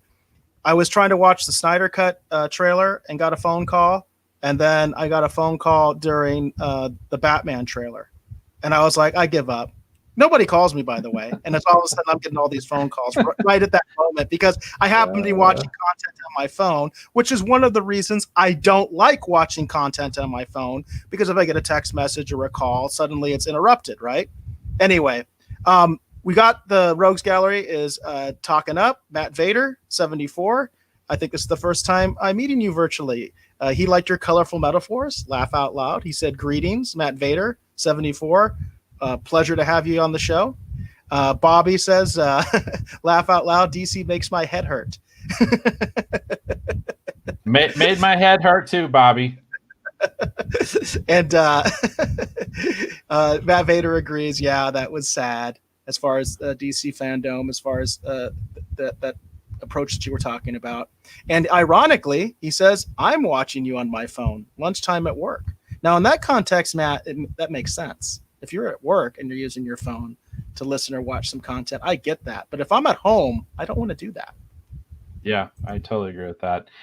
Well, do you want to go first with your first thing, or do you mind if I go first? This is negative, so let's keep it on the negative. All right, okay. So Go ahead and this do is a more tough negative. story to be talking about, but I want to put attention on this. I definitely want to put attention on this. So this is a New York Post article. It says Star Trek icon Nichelle Nichols embroiled in elder abuse lawsuit. Unfortunately, we have had some coverage on this show previously about some allegations about elder abuse that is going on with Star Trek icon Nichelle Nichols, who of course played Uhura on the original Star Trek, and also played Uhura on the on our film we're going to do the retro review on today, which is Star Trek 4. There's been a lot of accusations over, gosh, I think it's at least the last 2 years, because I remember, interestingly enough, 2 years ago when I was at Star Trek Vegas, I had the opportunity to do a photo op with Nichelle Nichols. And what was funny was I was bragging about that to basically anybody that would talk to me at the convention. And a lot of people will talk to you at these type of conventions, actually. Especially, it's one of the nice things about Star Trek Vegas is it's really easy to meet people and talk to people. And I was talking to a lot of people about the fact that, hey, we got a picture with Uhura. We got a picture with Nichelle Nichols.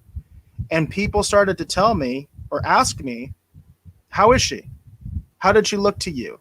How did she appear to you? Things like that. And I was all like, what's going on? You know, on the one side, I know she's up there in years. And, you know, people obviously will have concern about that. We've had quite a bit of the original cast is no longer with us, that they have passed. But as I started talking to more people, I realized there was this rumor thing going around the convention that she was experiencing elder abuse. And there have been other allegations since then. We covered the story where there were allegations that her own son had actually assaulted her. There's a 911 call that happened and things like that. So there's been all these allegations, and it brings me back to what happened with Stan Lee and sort of the tragedy of the last year of Stan Lee's life. And a lot of things are coming out now that there was elder abuse going on. And it's something that concerns me greatly.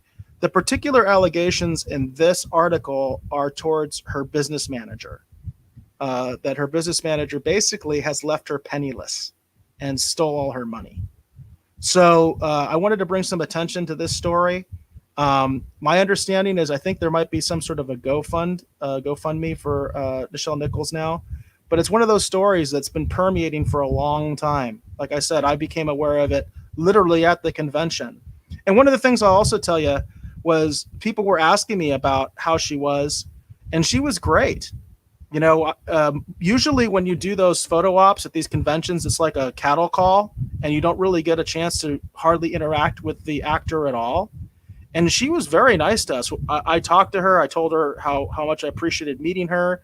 And she said, thank you very much. She was very lucid. She didn't have that like 1,000-yard stare, you know, of someone that you think of when they have dementia, because I've dealt with people with dementia. She was very engaged. And she said, hey, I hope you guys have a great convention. She was like, you know, really, really with it that day. And I remember a lot of other fans that I was talking to were like, well, I guess she was having a good day. Because a lot of these fans, they go and meet her every single time they possibly can and practically have a relationship with her. So I did want to call some attention to this this sad story. I'm hoping that something good will come of it, but it sounds like right now she's having some real financial problems due to what's happened to her. Well, yeah, I do hope that, you know, things work out better than obviously they are at the moment. I've never met Nichelle. I've been at a lot of conventions that she's been at, and I've always wanted to meet her, but for one reason or another, it's just never really worked out. Because usually I'm just so busy at a convention anyway myself. So, you know, and this reminds me of this, you know, what was happening with Stan Lee, you know, right before his passing. And it's unfortunate that wherever there's a couple bucks, you know, people feel like they got to pull out their knives and try to take it from someone. I don't understand this this recurring theme that it seems like I just keep having to experience in all different manners and forms, whether it's with celebrities or just sometimes people I just know. It's unfortunate. I always like to look to the brighter side of humanity and hope that, eventually we can all learn from the mistakes of others and the mistakes we make ourselves, and make ourselves, hopefully eventually over time, just better, and can treat each other with more compassion, more love, and more consideration. So. And I always find it really interesting. I mean, this happens to people on Main Street all the time. Elder abuse is a very, very common crime, and often involves physical abuse, mental abuse, obviously theft. People are swindled out of their money. But it's something that happens regardless of class, regardless of creed, regardless of your economic circumstances. I just always find it interesting that a person that's so prominent, you always wonder, how is it that nobody else is really looking after this or seeing this? And I think they are. That's what my point is. People were, because I remember people talking at the convention about it. And then you wonder, why isn't anybody really doing anything? So it's one of those things that transcends even Star Trek, and even transcends, one person's story. Because, if nobody says anything, nobody does anything, nothing happens, It's a difficult situation, and unfortunately, it's one that's far too common. Yeah. Unfortunate. So I want to say we here, of course, I'm sure I can speak for Dave in saying that we wish her all the luck and hope this situation works itself out, and that she is allowed to be comfortable in the last years of her life. So. Yes, definitely. All right. I guess I get to go next. Wow, I'm talking about something completely different. Let me pull this up real quick. I actually thought this would be worth covering. So if you will share my screen, Eric. So one of the things that was actually revealed during the DC Fandom, they revealed some stuff for actually a bunch of video game content. One of them was actually for a Batman game called Gotham Knights. It looked very interesting. But in a weird way, for me personally, it feels like it's something we've kind of seen before. But the one that I was surprised that I enjoyed the most, I thought looked the most fun, was actually Suicide Squad Kill the Justice League. So this is the trailer for the video game. And I thought this was really interesting. Eric, did you get a chance to see any of this at all? I have not, but I am aware of the content because I read an article about it. I thought it looked really interesting. Like, I love this shot of Brainiac's ship, crashed. And I was just kind of mesmerized by it, and I just thought it looked really interesting. Now, we're not going to have the sound here, and there's a lot of actually fun kind of witty banter. And I know some people were viewing this and kind of taking issue with a few things from this, like the fact that King Shark at one point in the gameplay portion of it is actually using a machine gun and a few other kind of things. But I keep thinking, it's like, it's a video game, you should be able to use all different kinds of fun weapons, even if necessarily your character normally wouldn't or whatever. That's part of the fun thing about a video game, is you get to make the choices at what the characters are doing. Would you agree with that, Eric? Yeah, I mean, I'm actually kind of stunned by the images here, how realistic they are. This thing was pretty impressive. That's why I thought it would be worth talking about.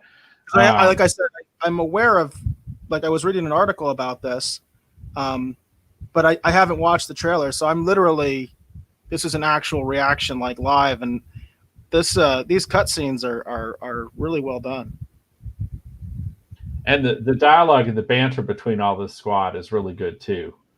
I was genuinely impressed with this because I had seen the teaser image of the back of Superman's cape, with the Kill the Justice League, Suicide Squad thing, and I'd heard people talking about it, and I wasn't really sure. I was like, well, how would that game look? How would that work? And then when they started playing this during the fandom, I was like going, wow, this looks really cool. So I thought this would be something just to kind of show and see if anyone in the Rogues Gallery wanted to talk about it. But this game looks like a lot of fun to me. And and the thing I liked about it too is it's a very different, sort of set of characters, than what you would typically play, because we've had video games where you could be Robin before. We've had video games where you could be, Batgirl for a brief period of time. Even Harley to one extent or another. But I haven't really seen anything quite like this. And I thought this looked like this would be a lot of fun. So, and then in terms of like the decisions that you make when you're playing characters like the Suicide Squad, you don't have to always necessarily make the best choice, when you're, being part of the Suicide Squad. Yeah, it's interesting. One thing that I always wonder, though, I mean, obviously, you try to put your best foot forward, right? But I always wonder sometimes with these game trailers. I think any person who's into gaming, they have the concern of, yeah, these cutscenes are great, and I'm definitely, this is good eye candy. I'm watching this, and this looks cool. But it's like, as a gamer, I need to know what the gameplay footage is like. That's because that's the majority of what I'm going to be doing is watching. I'm going to be playing the game, and so a lot of times with these trailers, I wonder if they I don't know. I guess this is what their marketing tells them they should be doing. It's like put your best foot forward, but I want to see the gameplay. I want to know how this actually works. Well, I just thought we'd do just the trailer. I think there's actually some gameplay stuff that they actually showed, and the gameplay stuff looks good. It looks pretty good. So, I just thought it would be fun to just kind of show up the trailer because it's more fun to talk over. And I kind of like the reaction there. When I was sitting there watching it, I had kind of the same reaction the Suicide Squad had because they're trying to figure out who they're there to get. And I had gotten so caught up, in the cutscene footage, I hadn't really thought about that until they reveal that it was Superman. And I'm like, well, how in the world are they going to take down Superman? I mean, literally, how is that going to work? And you kind of see their reaction. That was kind of the reaction I had actually watching during the fandom, actually watching that trailer. I had the kind of the same reaction. I was like, if I was playing one of these characters, I don't know what I would do if I had to take down Superman. What are you going to do, Well, as Bobby Chambers says, wow, that Superman intro was awesome. Yeah, I think so too. So like I said, I just thought it'd be something fun to talk about and something a little different. We also stream the Retro Rogue show on Twitch, and I thought we're always talking about trying to find a way to kind of put a little bit more, video game content coverage kind of stuff up. And I thought the Suicide Squad game looked like a lot of fun. So there you go. Interesting. Like I said, I want to see that gameplay footage. That'll be my determination whether it's something I'm into or not. Right. So what do you have up next, Eric? Okay, I have a non-fandom story that I thought we definitely wanted to cover. So this is from Sci-Fi Wire. Says the Orville sets off for season 2.5 in Dark Horse Comics' new launch day miniseries. So, for those of you that have been wondering about what's going on with the Orville, there is a new comic book coming out, and it's coming out next week, September 2nd. The way that the Orville comics are organized, my understanding is they take place between the seasons. So like the previous comic books were like season 1.5. Now these are seasons 2.5. So it's supposed to be between the end of last season and the new season that hasn't come out yet. So this is some new content, some new Orville stories coming out in comic book format. And they are going to be coming out on September, or the first issue, I believe, comes out on September 2nd. So that's next week. Dave and I have talked about that we may go ahead and try to review this. It's dependent on whether I can actually get my hands on one of these issues because I'm a physical guy. I don't like to do digital comics. Digital comics are not my bag. So I'm going to try to get a copy of this, and we may actually be reviewing it in the next episode and talking about this first episode, this first new Orville content that's coming out since the end of season 2. Yeah, and I think it'll be a lot of fun to talk about this. I'm always down to get more comic book content into the show personally.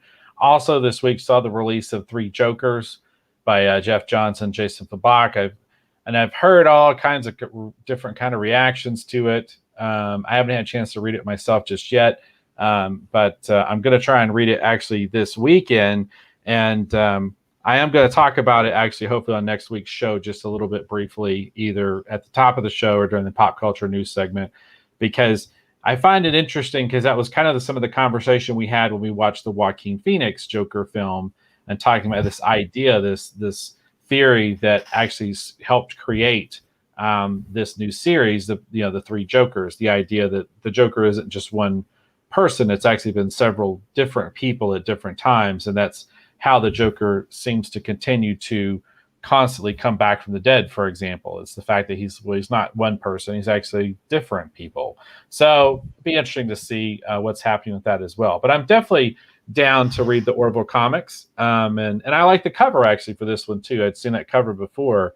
It's sort of a playoff of one that I think actually, I think Jerome Moore had done one that was similar to this for Trek back in the day.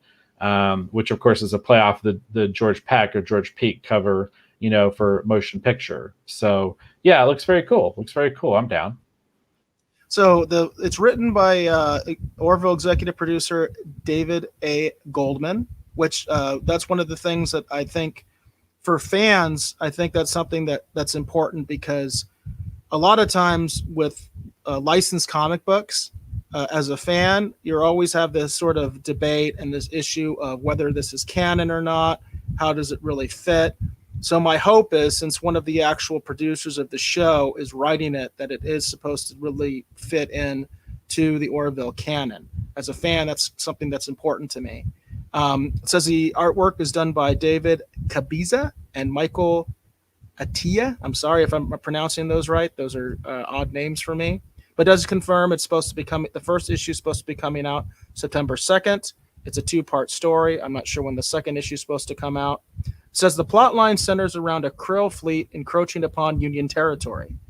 When Captain Mercer and his intrepid U.S. Orville crew intercept the purposeful intruders, they learn that 8 Krill spaceships are en route to a puzzling planet in the Albar system that seceded from the Union ages ago.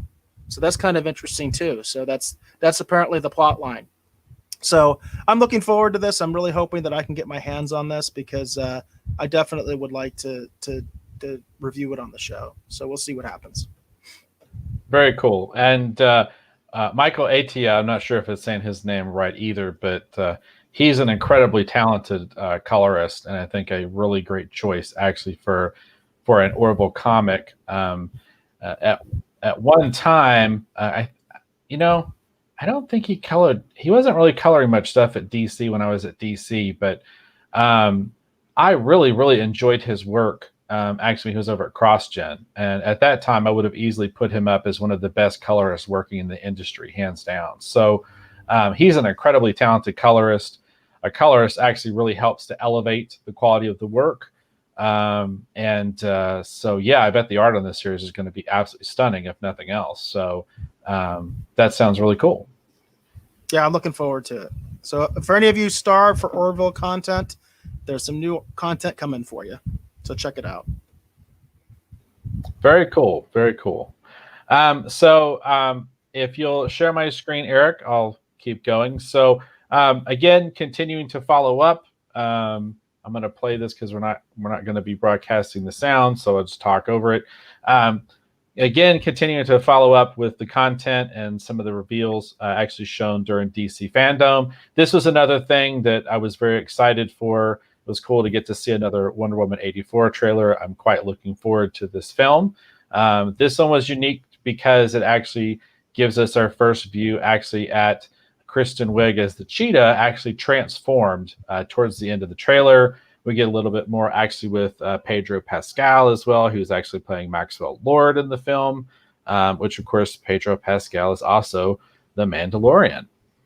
So did you get a chance to see this trailer, Eric? Or I did not. So this is the first time that I'm watching it. Yeah, I didn't have a chance to see this one. I think this was the first panel for DC Fandom, so I totally missed it.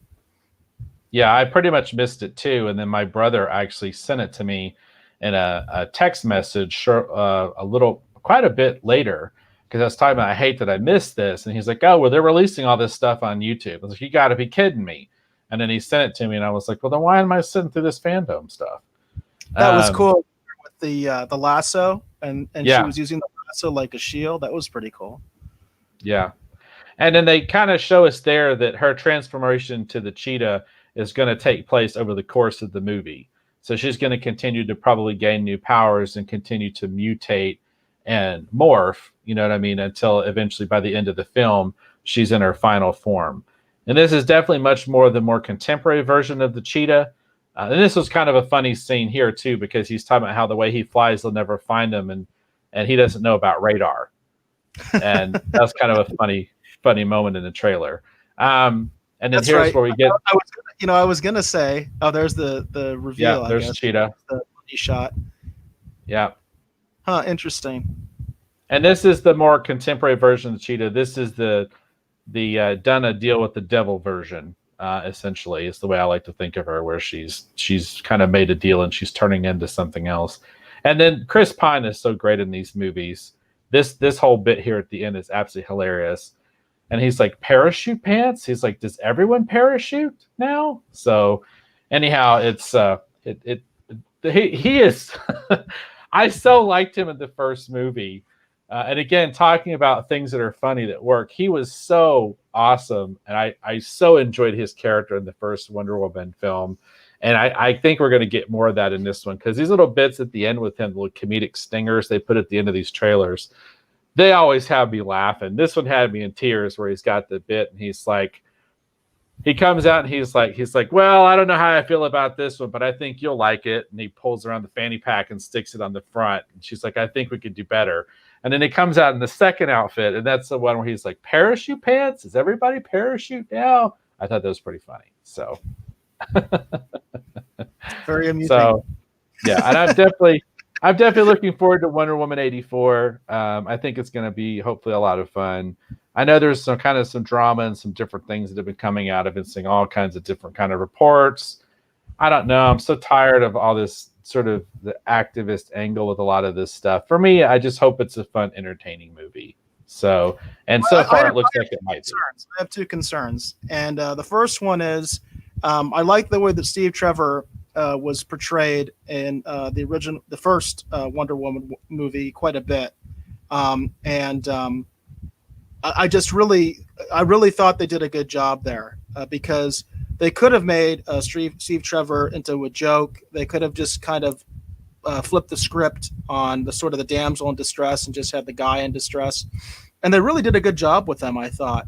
But the question I have is if bringing him back is going to diminish that. And the other question I have right now, just watching the trailer, is I'm not sure if Kristen Wiig can pull this off. Those are my two concerns.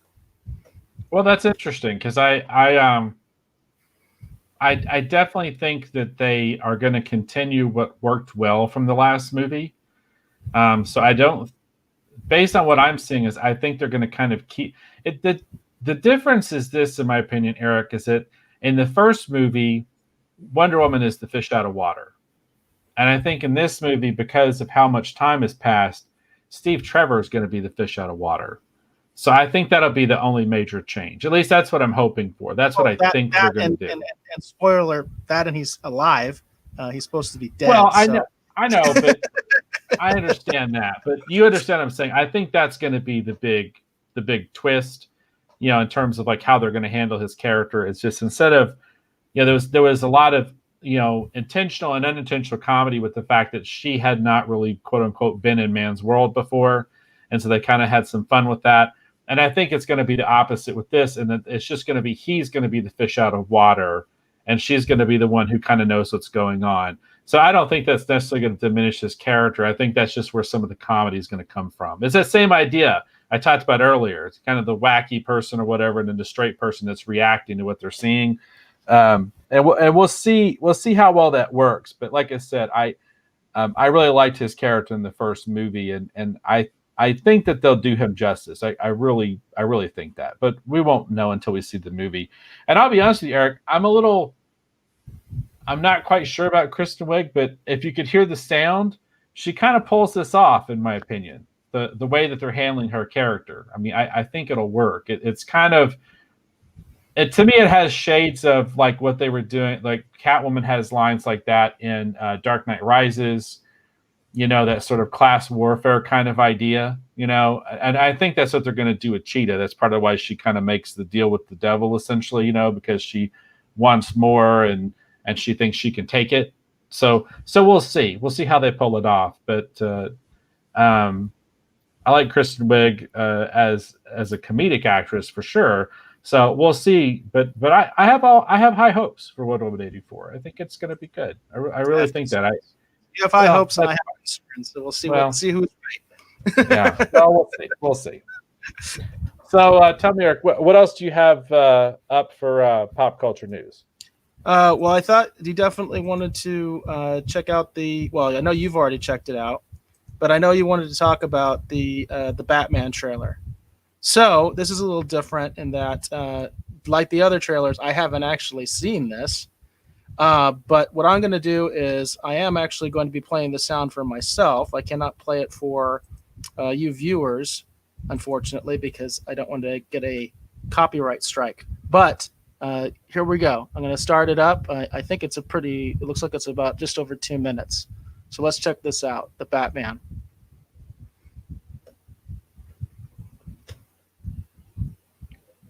And then I kind of don't want to talk over it too much for you, Eric, but just so we don't have too much dead air. But I absolutely loved this trailer. No, you can definitely talk. I can hear both. Okay. Okay, good. I love this trailer. I was so thoroughly impressed. I thought this looked absolutely fantastic.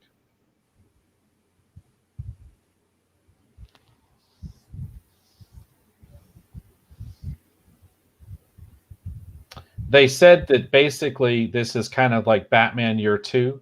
So Batman and Gordon are already kind of working together. And you can tell by this scene right here where actually he's talking to the Batman and the Batman is actually at the crime scene. Yes, I did actually get to see Matt Reeves, some of his panel. So I got a very good sense of what he's going for, because he did talk quite a bit at DC Fandom. I did get to watch a lot of that.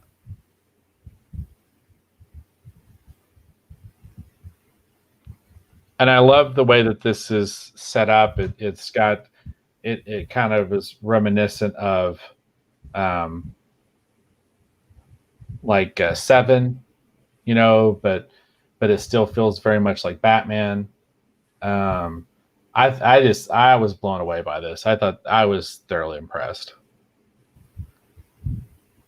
And then this is pretty amazing. I thought this was great.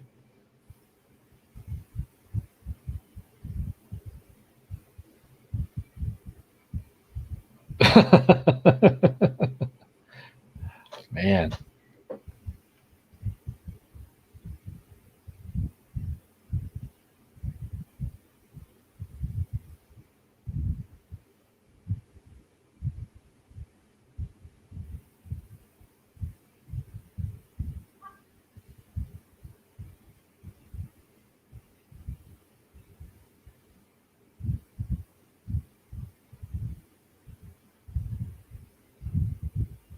And I know a lot of people are complaining and have a lot of issues with the eye makeup.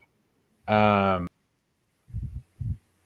don't have any issues with the eye makeup in that last shot, because Hey,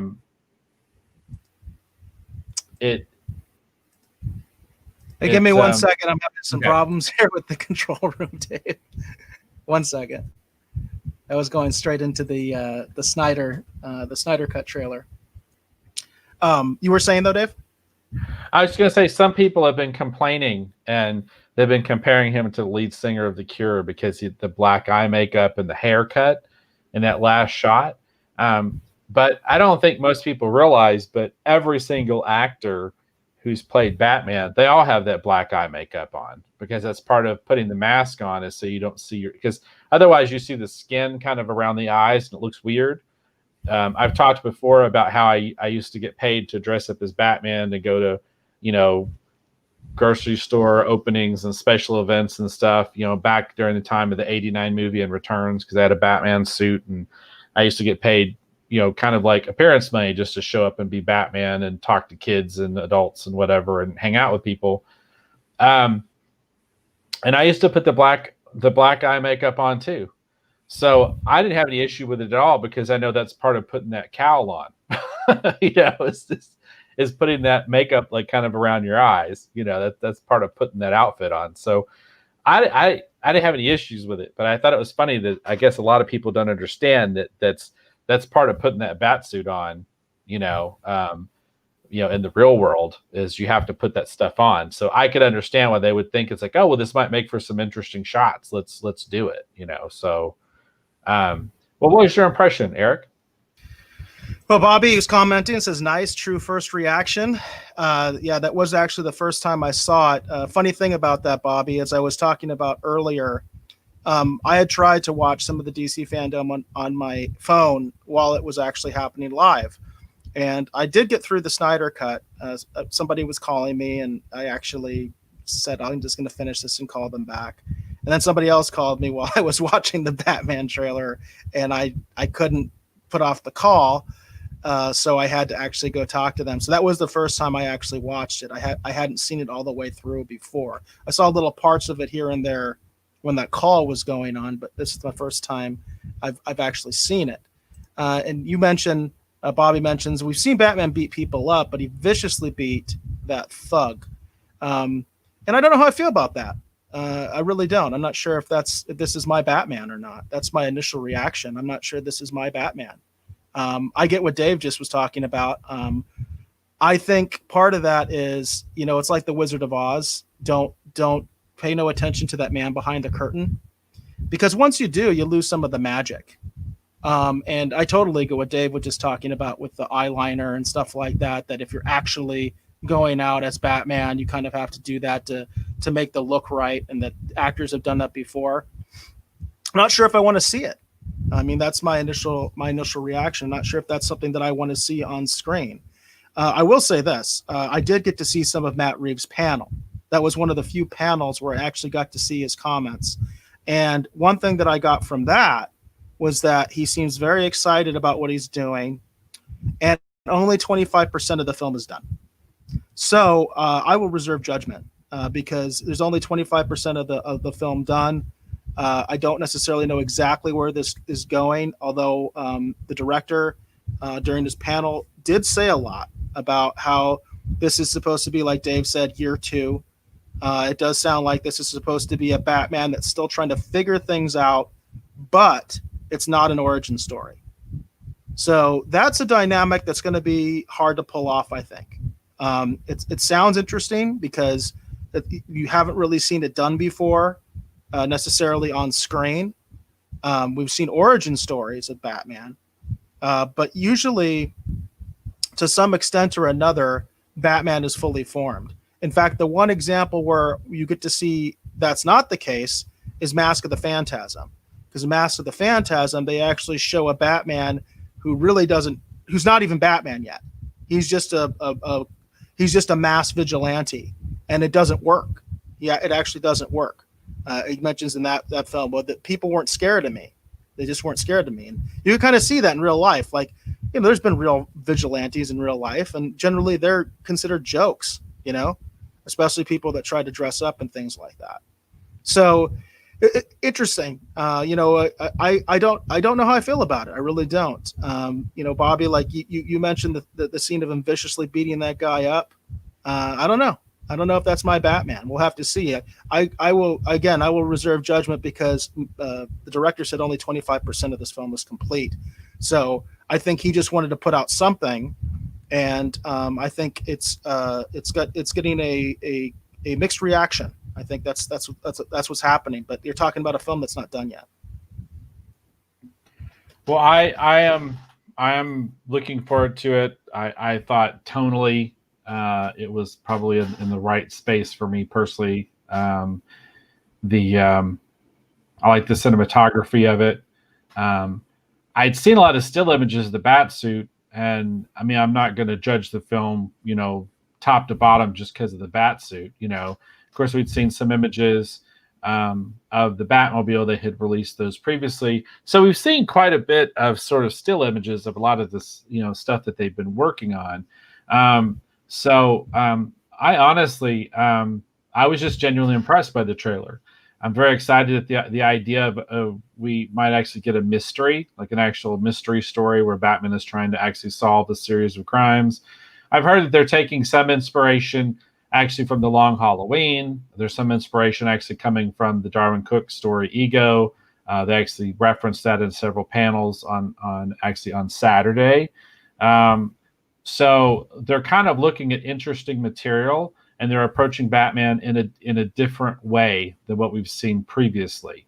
I think they are where they don't say it, but I think they're also probably taking some stuff from actually the Earth One series they've done with Batman, because Matt Reeves kept talking about a different version of Alfred, which we've had it alluded to in the past, and they're leaning pretty heavy into that with that Pennyworth series. But that he has some former special ops experience. I'm talking about Alfred, and if he is helping to also partially train Bruce, for his war on crime, then that would lean into the Jeff Johns series, Earth One. So I think that they are leaning into Earth One as well, because that was intended to be a more modern, contemporary, sort of take on Batman. So we'll see when the film actually finally comes out. But like I said, for me, tonally, in terms of the cinematography, the trailer kind of hits the right spot for me with pretty much almost all of it. I didn't have a lot of issues with the way that Batman took the thug down, just because until his sort of quote unquote mythos and legend is all over the streets and people know to immediately fear him, he might have to be a little heavy-handed on the front end in order to send the right message. So I'm not prepared to necessarily. I don't have any issues with it myself because of the time frame in which the character is in. Because if you read Year One, you see the opposite of that. You see the flip of that, where he isn't being maybe as brutal as he should be at times, and he kind of pays a price for that sometimes. Where he underestimates people and they kind of get the drop on him. So it'd be interesting to see how they kind of approach this material, in terms of the context of the whole film.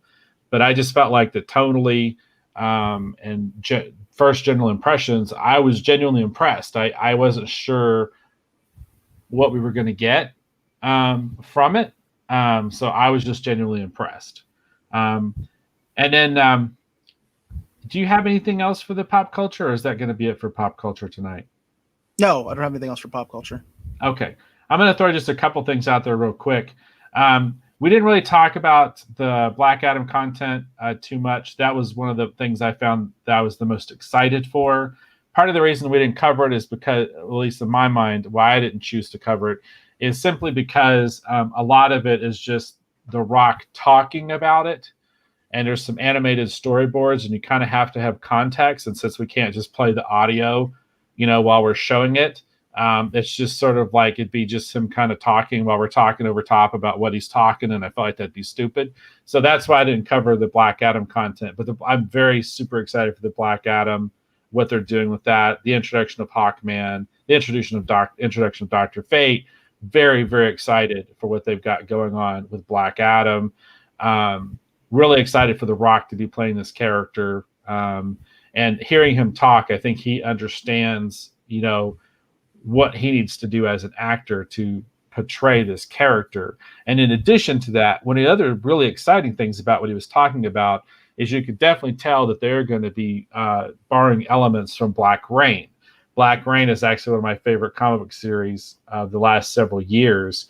That, of course, took place in the JSA series. And in it, basically, spoiler alert, in it, basically what happens is Black Adam has been back. He's been working with the JSA. He's sort of their resident Superman, so to speak, on the team. And he decides that he's going to recruit some of these heroes on the JSA, some of the younger more impressionable members to come back with him and basically take his country of Kahndaq basically away from a dictator that's ruling it, and basically try to give the country back to the people, essentially, which is basically what got him imprisoned in the first place, going back to the days of like ancient Egypt and stuff, when Hawkman and Dr. Fate were his allies. Black Rain is such a fantastic story. If they're able to take even some of those elements and pull them off on screen, I think it's going to make for a really, really cool and very entertaining story. So I'm very excited for what they're doing with Black Adam. But like I said, just the majority of it is just The Rock talking about it, and us talking about The Rock talking about it just felt silly. So that's why I didn't decide to cover it. And then they had a lot of really great stuff. You know, the Suicide Squad first look for the movie looked interesting. There's a lot of cool stuff. So definitely, if you're interested, of course, I think some people are probably surprised we're not really covering the Zack Snyder Justice League thing. We've talked about it. I'm very excited for that too. But the other thing I was really super excited about, but again, I didn't want to cover it because it'd be us talking about it when someone else is talking about it, is the announcement of the Flash movie. Because in one of the concept art pieces, I don't know if you saw it, Eric, but one of the concept art pieces they revealed, that's the Michael Keaton Batman standing behind Ezra Miller's Flash. I think a lot of people finally realized it kind of after the fact, but I was kind of jumping out of my skin when I realized what it was, because it's basically been confirmed, almost totally confirmed, is that it sounds like we are going to get the Keaton Batman and the Affleck Batman in the Flashpoint movie. Fingers crossed they still call it Flashpoint. Fingers crossed that Gal Gadot shows up as the Flashpoint Wonder Woman. Fingers crossed they do all this, because it'd be kind of cool to see my name on the movie screen. So fingers crossed, everybody. Fingers crossed. You know, I'm not. It'd be nice to get a movie check. I'm not expecting a movie check, but I just think it'd be really awesome just to get to see my name on screen, because I did work on one of the Flashpoint series that was important for that storyline. So fingers crossed they borrow enough elements I get to see. There you go. Yeah. Very excited. I think it's going to be cool. So, and then the other thing too is that I should be excited about this, because there was no Michael Keaton Batman in the Flashpoint story I worked on. So that means I might not get to see my name on the big screen. But I'm hoping, hope against hope. I think it'd be fun. So we'll see. Yeah, that'd be very fun. And fingers crossed for you on that. That would be very cool. I guess time will tell. Yeah. Even if I didn't work on it and it just had the Keaton Batman movie in it, and then there was a little thank you at the end, and my name was buried somewhere in a long list of people that worked on Flashpoint. Boy, that'd be so friggin' cool to have my name on the movie screen with a movie that actually has Keaton's Batman in it. That's not on my bucket list, but I'd erase something and write it on there just because it came true. So we do have just a couple of quick comments actually here in the Rogues Gallery I'd like to highlight. Bobby Chambers is talking about the Batman movie trailer, and he does mention we've seen Batman beat people. I think you said this already, Eric. Yes, beat people up. Yeah. And not quite so viciously. And then Bobby does say, do you think they will go back to Green Lantern anytime in the near future? Well, we know they're going to be doing something with that, Bobby, because supposedly they are working on a Green Lantern series that actually I think was supposed to be a part of, HBO Max, or it's going to be on HBO. One of the two, I forget. We covered it actually on the show. So I think we know they're not done with Green Lantern. I think the big question with Green Lantern is, what Green Lantern are we getting? Are we going to get a Hal Jordan version? Are we going to get John Stewart? I think that's where the real jury is kind of out. Or are they going to try and do a Green Lantern Corps and throw all them in there with Guy Gardner? That's the real question, is how they're actually going to approach it. Myself, I think the solution is actually to do a Green Lantern Corps, and actually the focus be Hal, John, and Guy, because there's such three different personalities. And if you do approach it as kind of like cops in space, the three of them handle things so completely differently. I think you have the makings of an interesting show. Whether they actually choose to do that or not, who knows? But one of my favorite Green Lantern series is actually the one that actually focused on all three of them at the same time. It was the relaunch series that came out a good bit after the Emerald Dawn miniseries had run. That had art by Pat Broderick in it. And in that series, that's what they did. They focused on John, they focused on Hal, and they also focused on Guy, all in the same series. Hal was kind of the star, that we were following all three of them as they were going through different things. And then the big culmination within the first year was that they brought all three of them kind of head to head. Actually, Guy against Hal at one point, sort of settling old business. But no, I that's how I would approach it. But I think they're definitely going to go back to Green Lantern. There's too much great content there to just leave it sitting around, doing nothing.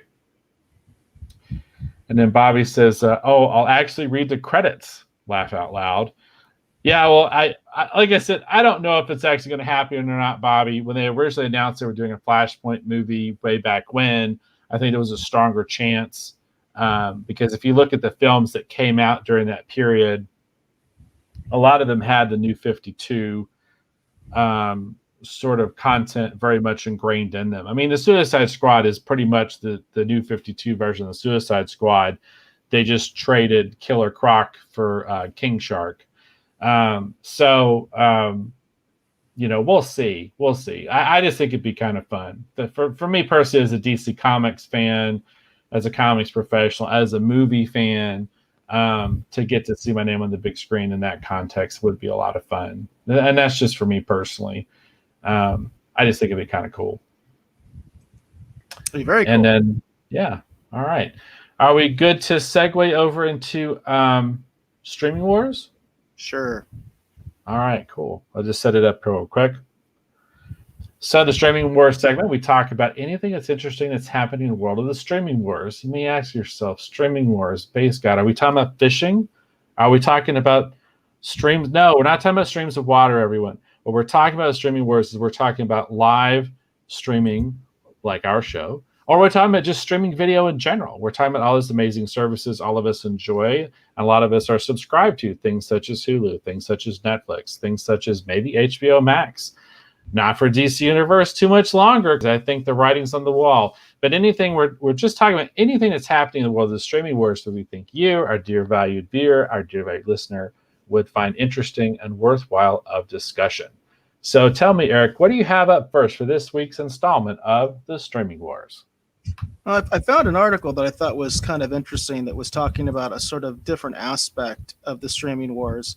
And there was another angle on this that I've been wanting to report on for quite a while. It just hasn't fit in to the broadcast because other stories I thought had higher priority and were more up the alley of what I wanted to talk about. So this is from a blog called Seeking Alpha.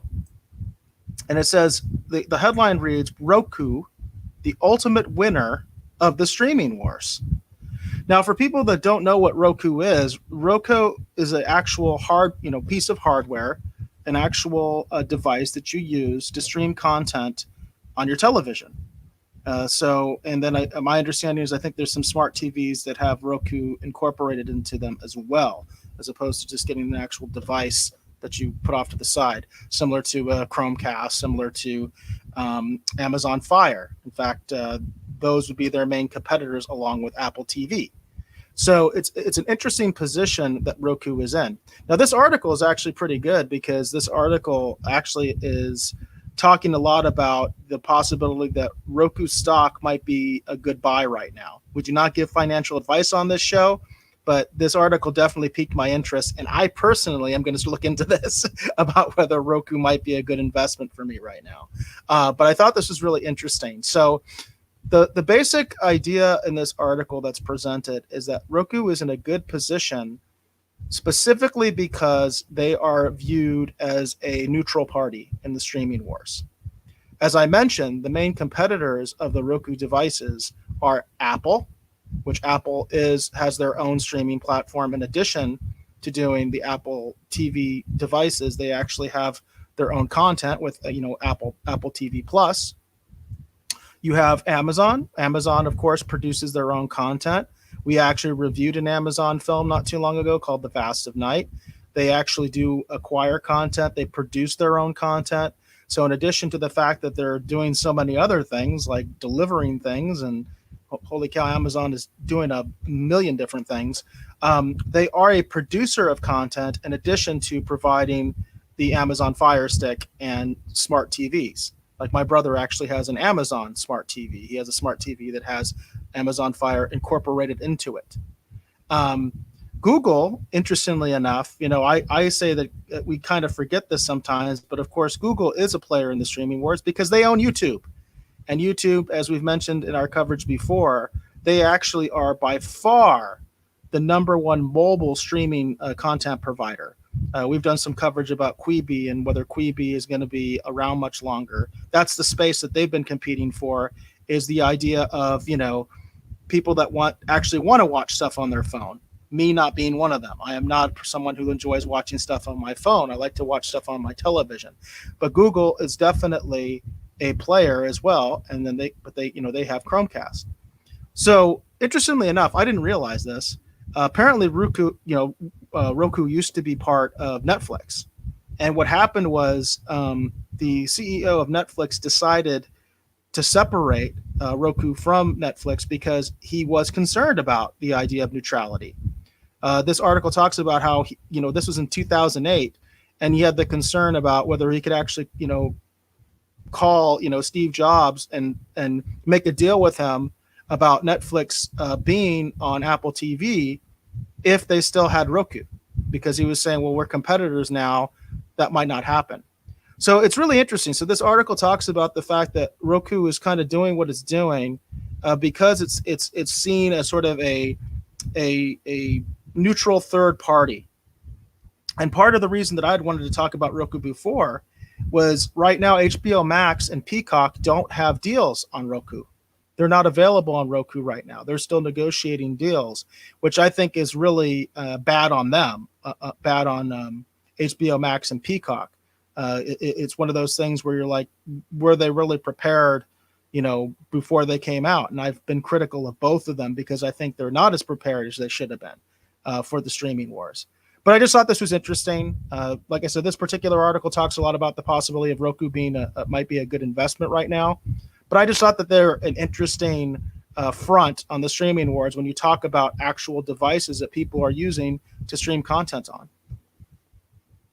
That's a very interesting story. That's a very interesting angle. And now I'm thinking I should be looking into Roku myself. So, that sounds really interesting. And it makes sense, that, someone who's able to basically provide, access to a lot of this content, stands to do really well, in the streaming wars, regardless of which particular service seems to come out on top. That makes a lot of sense. So interesting. One of the really interesting things, too, that this article ends on is that there's a lot of talk of Roku being acquired by either Disney or Google. I guess there's a lot of talk about them actually acquiring it. And in one sense, it kind of makes sense that Disney, since they don't have their own device, that they might be interested in acquiring Roku. But the author of the article is like, if you do that, you're pretty much going to sink the whole point of why they're at an advantage, because then they won't be a neutral party anymore. So that's another aspect of this article that I found interesting. Very cool. That is interesting. Cool. All right. Yeah, that's all I got. I find it very interesting. And like I said, I'm actually going to look into it. So, because it's a good logical argument to me. Yeah, I think it's worth investigating for sure. So cool. So like I said, we spent a lot of time on the front end on the DC fandom part.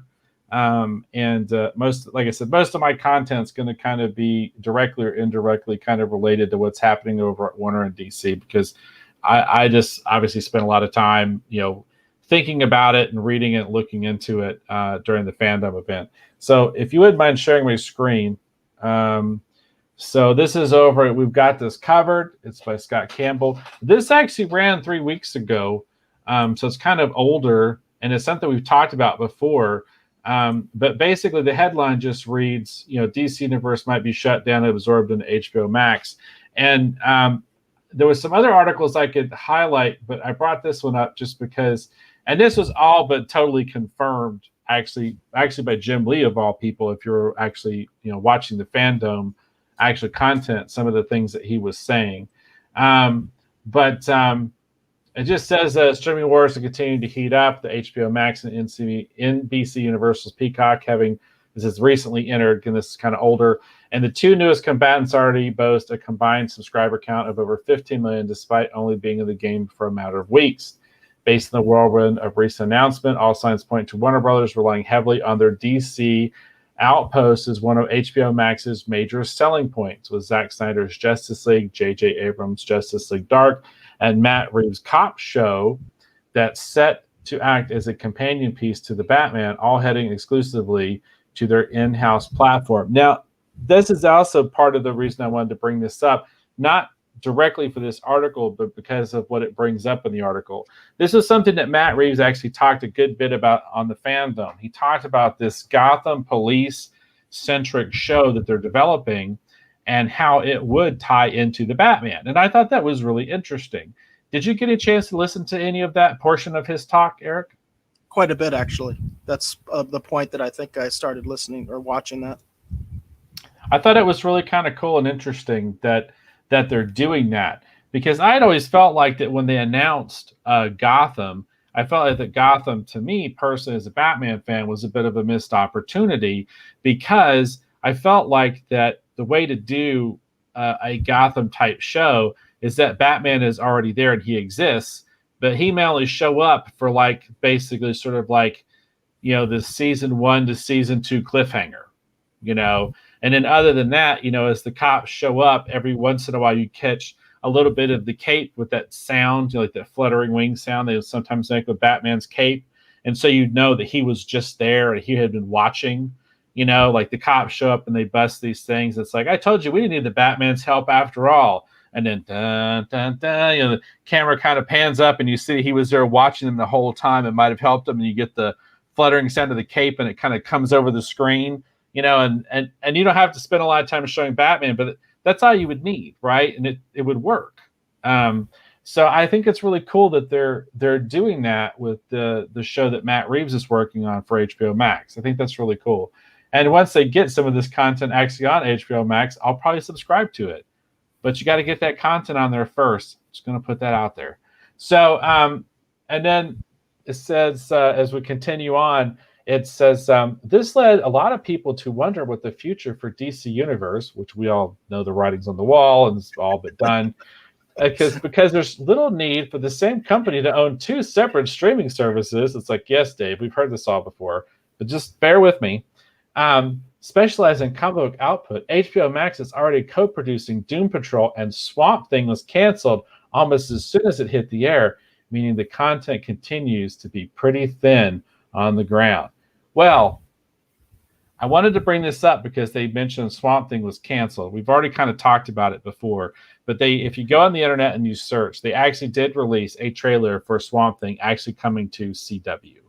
And I just find it interesting what's happening, because I found another story too that I didn't think was meaty enough to bring up on the streaming wars, but they talked about how I guess Stargirl is actually being produced and owned by actually HBO Max. I guess they own the rights to that content, even though currently it's on CW or something. So it's crazy how complicated all this stuff's getting with like who's producing what and who owns what.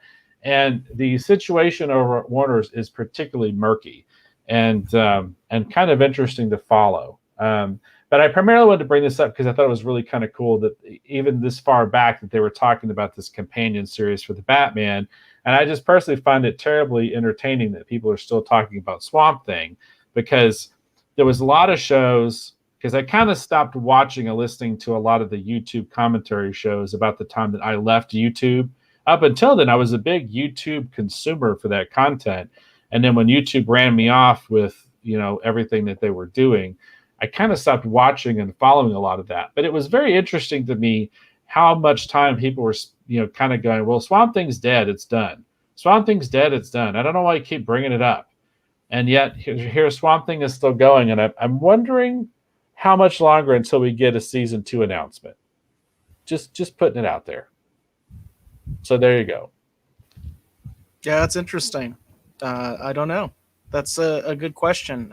I don't know if that's going to happen or not. I think part of what they're doing is floating that possibility.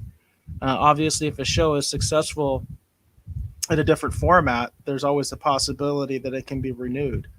So it'll be interesting to see what happens there. Regarding Gotham PD, I used to actually follow the comics. There were two Gotham PD comics that I'm aware of that I own a few issues of here and there, and I really enjoyed that angle. I thought it was interesting. I'm just not sure if what Reeves wants to do is what they were trying to do in the comics, which is kind of what you were talking about.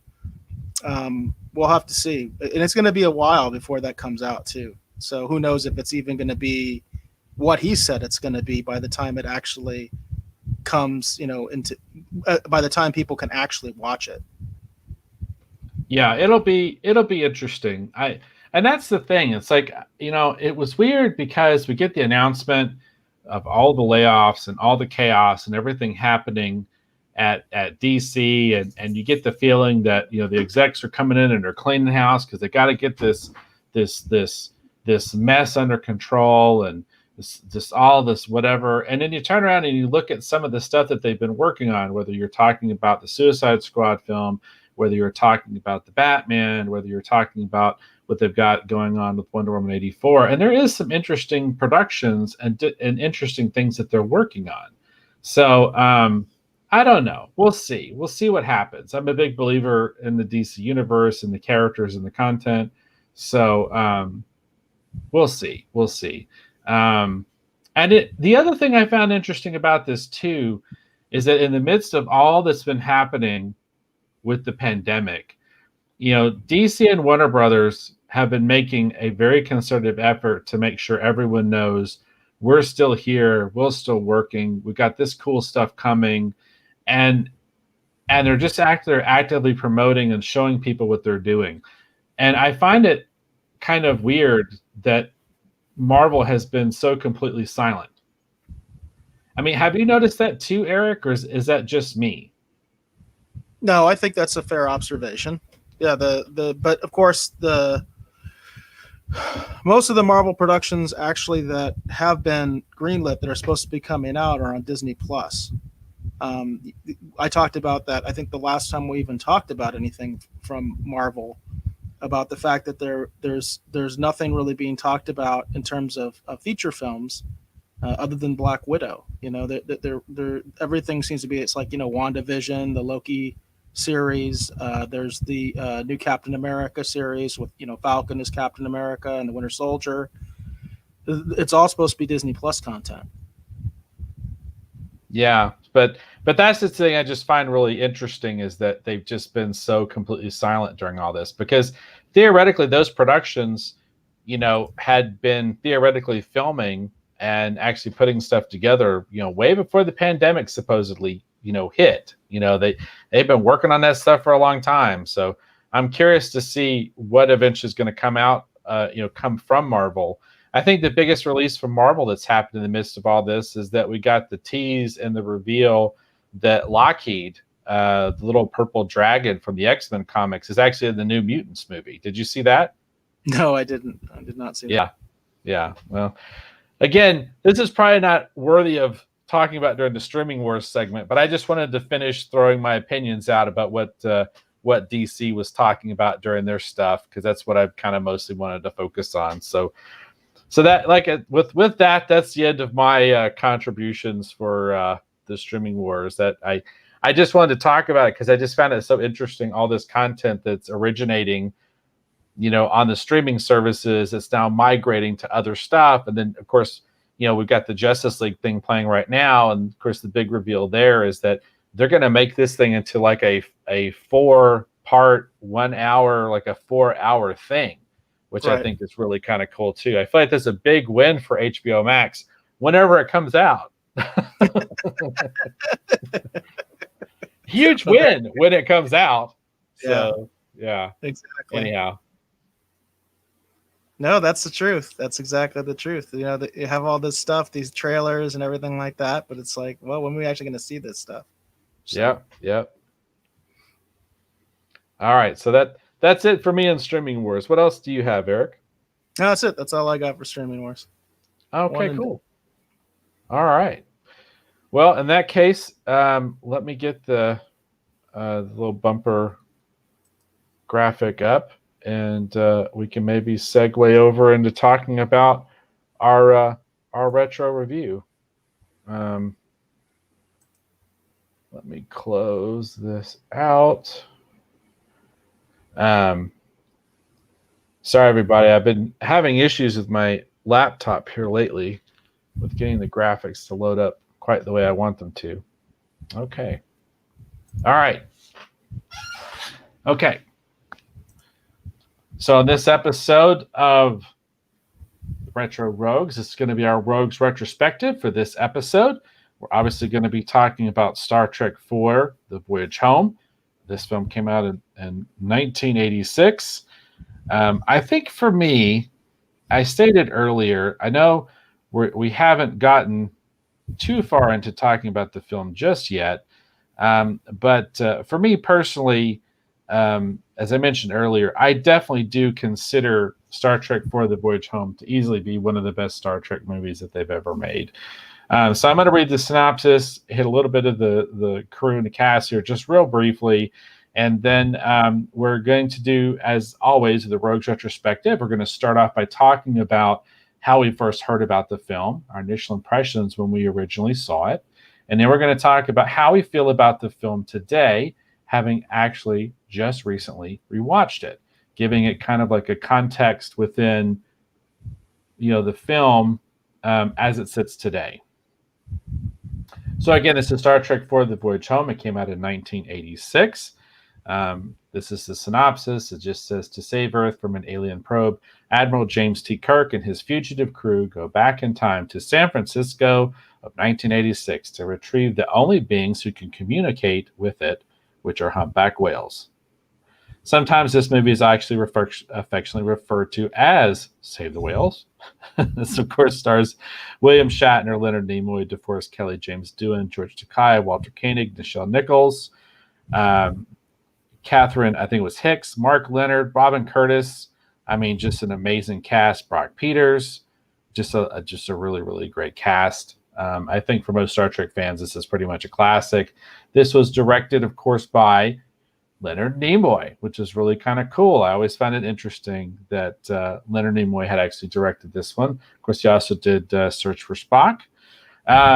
This, of course, is based on Star Trek, created by Gene Roddenberry. Leonard Nimoy is actually also credited with the story, as is Harve Bennett, Steve Mirison, Peter Craigs, Harve Bennett, and Nicholas Meyer all get a screenplay credit on this as well. So we want to talk about how we first heard about the film. I was a big Star Trek fan. I was reading Starlog magazine. I don't think, being a Star Trek fan who reads Starlog magazine, I don't think how you wouldn't have been aware the Star Trek IV was coming out. And my initial impressions when I actually saw it, I did see it in the movie theater, was that I was just completely enthralled with it and loved it from the very first viewing. Back in the days when you could actually join sort of like they had, I think it was like the CBS, like the VHS clubs or whatever, and you make your initial selections of the movies that you wanted. Star Trek IV was one of the movies that I selected. My mom and I did the VHS club together, and the agreement is that she would buy a movie 1 month and I would buy a movie 1 month in order to satisfy our membership requirements. And then we split that initial offering of movies that you could pick, because you could pick X number of movies with 99 cents for shipping and handling. And so we went back and forth. And this is actually one of the movies that I picked that she also wanted to pick too. So this was actually a pick that both of us liked, was actually Star Trek IV: The Voyage Home. So I just remember getting this on VHS and just watching it and watching it and watching it. I can't even begin to tell you how many times I have seen Star Trek IV: The Voyage Home. This is such a great movie. It flies in the face of what I've said previously about what I disliked about films like or shows like Picard, where I hate where they're out of uniform and they're just running around having adventures. This is the one Star Trek production that maybe makes me sound like a little bit of a hypocrite, because in this one, obviously, most of them are out of uniform and they're just running around having adventures. But this film is so well written and so well directed, it almost kind of doesn't even matter, to be honest, in my opinion. But this is the one that kind of flies in the face of that, because it still feels like Star Trek. It still looks like Star Trek, and you definitely know that you're watching a Star Trek movie. So I remember initially watching it and thoroughly loving it. So tell me, Eric, how did you first learn about and what were your initial impressions of Star Trek 4, The Voyage Home? Well, I'd seen Star Trek 3 in the theater, so I was very aware when this film came out, and I saw this film in the theater as well. I was very heavily committed to Star Trek by the time this film came out, very heavily invested in it. And so I was very excited to see the story continue, and I remember being kind of, I don't know if taken aback is the right term, but I remember being kind of like, this is a very different kind of Star Trek film. It's very much obviously sort of a fish out of water story. It takes place within what was then the contemporary United States at the time, which is like the mid-late 80s. So it was very different to me. It was a very different kind of Star Trek film, because I was, as you kind of mentioned, I was used to the standard setup of them being in space, exploring strange new worlds, all that kind of stuff. And so it was different. It was very different. And I think for some fans, people were kind of wondering if this was going to work. And I think the consensus was that it defied everybody's expectations. Not only did it work, it worked arguably better than the other films. And when I say arguably, it's because it made more money than the other films. It was the biggest moneymaker for Star Trek, I think, up until Star Trek, the J.J. Abrams Kelvin Trek came out. This was the highest grossing Star Trek film. Not necessarily the most profitable, by the way, because we're not incorporating inflation into that discussion. There's actually some interesting arguments about that, about which film is actually the most profitable of the Star Trek franchise. But this film had made the most money up to that point, and it as far as I remember, it held that record for quite a while. And it was very popular. What was interesting about it was very popular among non-Star Trek fans. That's what I remember as well. A lot of my friends who weren't really big into Star Trek, they went and saw this movie and enjoyed it. And I think the biggest reason for that is because it's just a fun movie. The premise, I mean, when you hear Dave read it, I'm almost sitting there like, well, that premise sounds kind of dumb. That premise sounds like ridiculous. That doesn't make any sense. But they make it work. They make it work. And what's really nice about this film is, as I mentioned before in the broadcast, I would argue this is the very first Star Trek comedy. It's very comedic. It's very funny, especially the contemporary stuff, the stuff that takes place in 80s America is very, very funny. The whole fish out of water thing is very, very funny. It's done very, very well within the context of what you already know about Star Trek. You know, one of the big criticisms that I had about Picard, I would have the same thing about Discovery, is the way the contemporary style of speech that characters have in Discovery and Picard, and the fact that doesn't make any sense to me at all. I can almost guarantee you, if you went back in time 300 years ago, when the United States was still being colonized, and even if you were in the American, not the American parts, back then the British parts of the colonies, and these people spoke English, you'd probably have difficulty understanding them. I can guarantee you that, because I've even read, contemporary letters, and the spelling back then that they used, like say in the, the late 1600s, early 1700s, it's different. And I can almost guarantee you would have trouble understanding people, and they would have trouble understanding you, because we just don't have the same way of speaking that they did back then. It's changed. Of course it would change, because that's the way people are. That's the way language is. But in Star Trek Picard and Lower Decks actually as well, and in Discovery, the way they speak is very contemporary Hollywood. It's not even contemporary America or anything. It's like Hollywood speak, because even regular people I don't think really talk that way. But what's interesting is in this film, they make fun of that because they show that the characters are from the future. They do have a different way of expressing themselves. They are not. They're evolved, right? They're evolved, so they don't speak the way that we do. There's a great moment in this where Dave has talked about some of it with the colorful metaphors remark between Spock and Kirk. And the reason that the humor works so well is because Spock is kind of sitting there like not understanding this. He's not understanding why do people curse so much. And this was part of the humor at the time as well. Actually, hearing Star Trek characters curse was a very novel thing back then. But they did it in the context that made sense and stayed true to Trek and to the characters. And it's funny because Kirk mentions to Spock, well, he knows about cursing because he read about it. He read about it from authors at the time. And then Spock says, well, what authors? And then Kirk says a couple names, and I don't know who they were. And Spock obviously has no idea who they were. And he says something like, oh, yes, the giants, the giants of literature. In other words, like Spock's never heard of these people either. And I couldn't help. I know we're talking about how we felt about it then, but I couldn't help when I watched it now to think you could have put Shaban's name there. You could have put Kurtzman's name there. And then have Spock's reaction of, oh, yes, the giants, the giants of literature, the great writers of their time. Sarcastically, of course. Yeah. I could see that. Yeah, and I brought it up. I was going to start the show off with actually, again, referencing the more colorful metaphors. And say, and to further reinforce this idea, we may even use more colorful metaphors. This film has so many fun, great moments. And for Trek anyway, so many great iconic moments, at least in my mind anyway.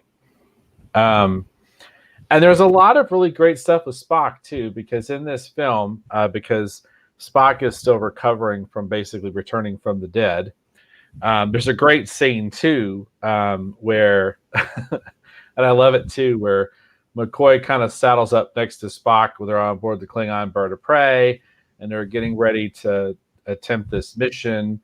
And I should take that back. I think they're just headed back, basically to be court-martialed because of everything that happened during the events of Star Trek 3.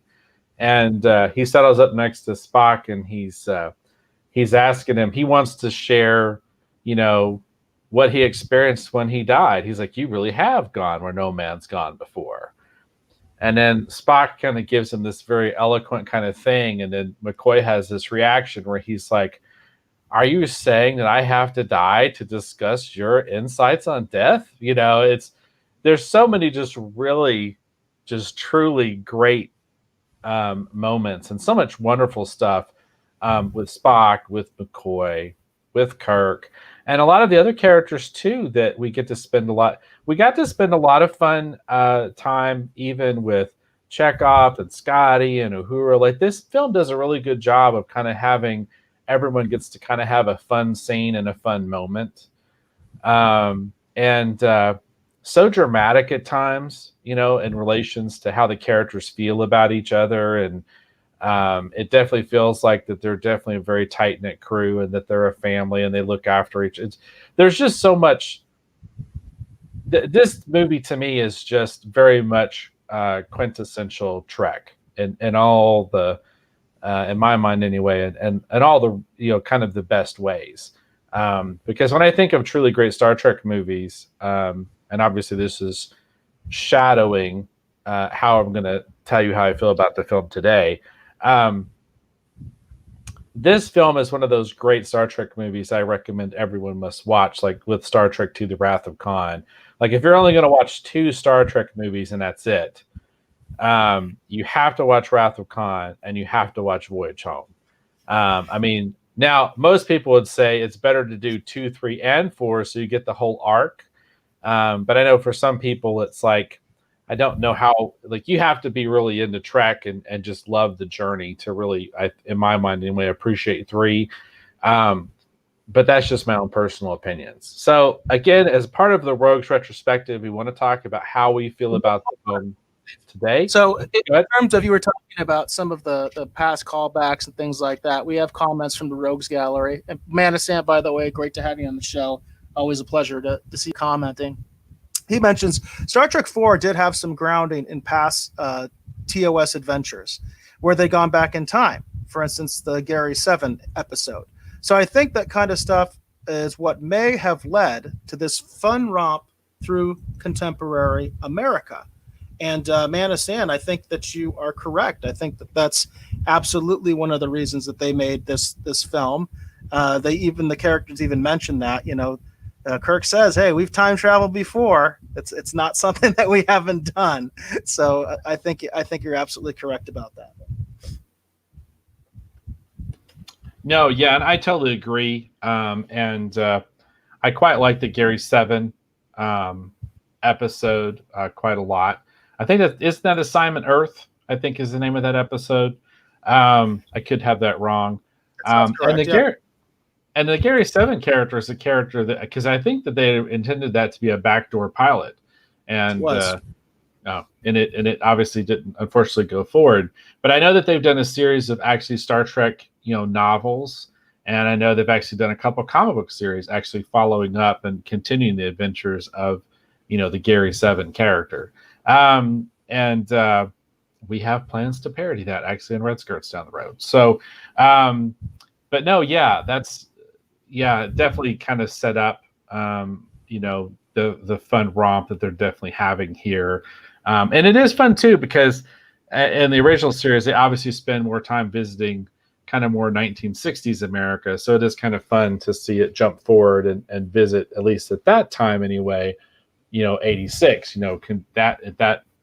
that version of contemporary America within that particular context.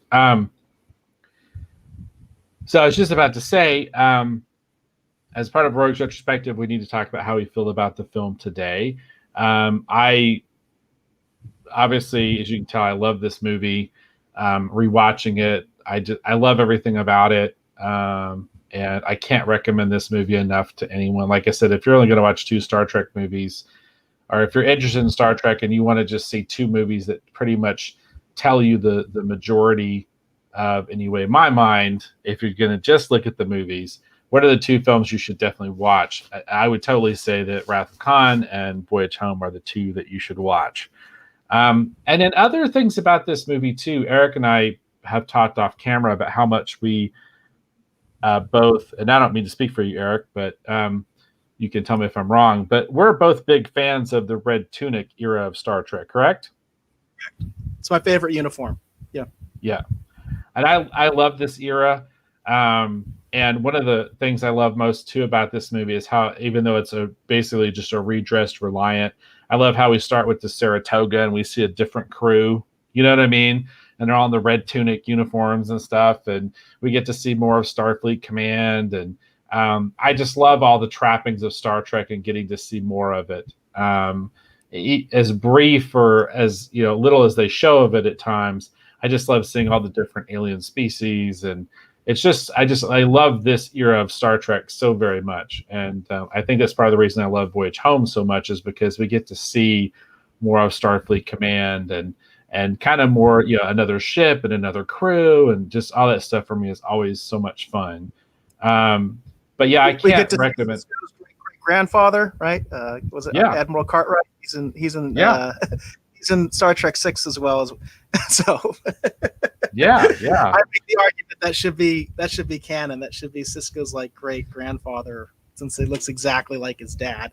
It's the same actor, of course, for people that don't know. And he's also in Star Trek 6. In fact, he's one of the conspirators in Star Trek 6.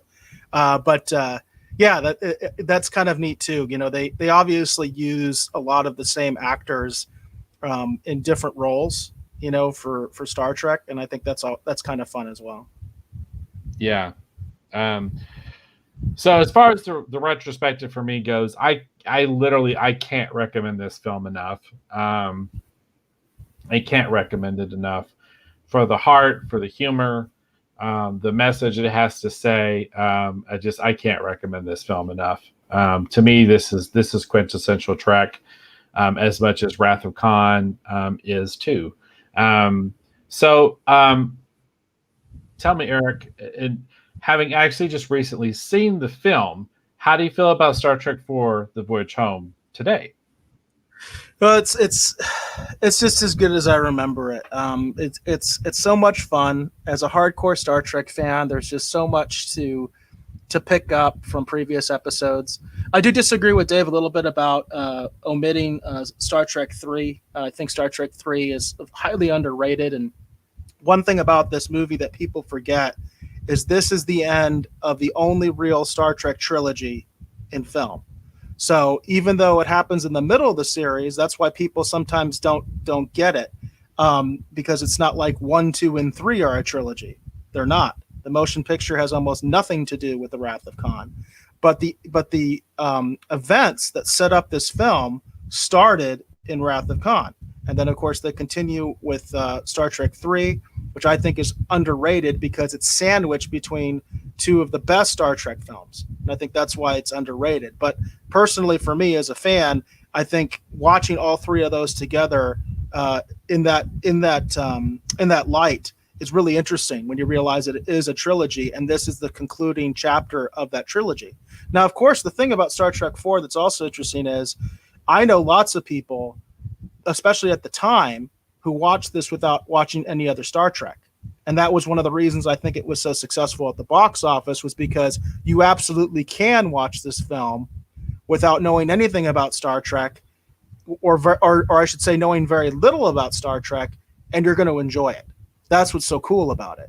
And that's why I would recommend it, because it is one of those films that I think you can use as sort of a gateway. It's like the gateway drug of Star Trek. This is a great way to introduce somebody into the Star Trek world, because there are so many contemporary elements. And by the way, this is in sharp contrast to the way I think it's done in New Trek, because in New Trek, they use contemporary elements in the future era of Star Trek, which I think is a real mistake.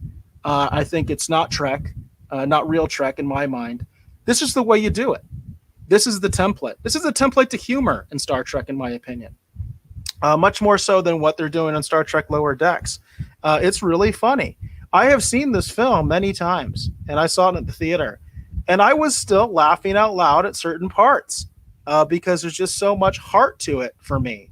And it is fun. I mean, the interaction between Kirk and Spock is amazing. The interaction between Spock and McCoy is amazing. And then kind of what Dave was saying, all the other supporting characters kind of get a cool scene, at least one or two cool scenes.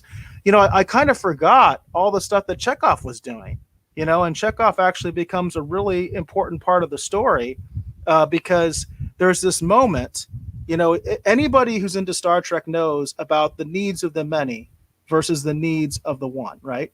Everybody knows about that. That's a huge thing. Started, in Star Trek 2. That's part of this story. And part of that is that the idea is that Vulcans believe in the needs of the many over the needs of the few or the one. Whereas the idea is human beings don't necessarily act that way. We often, being the irrational folks that we are, we will sacrifice the many for the one.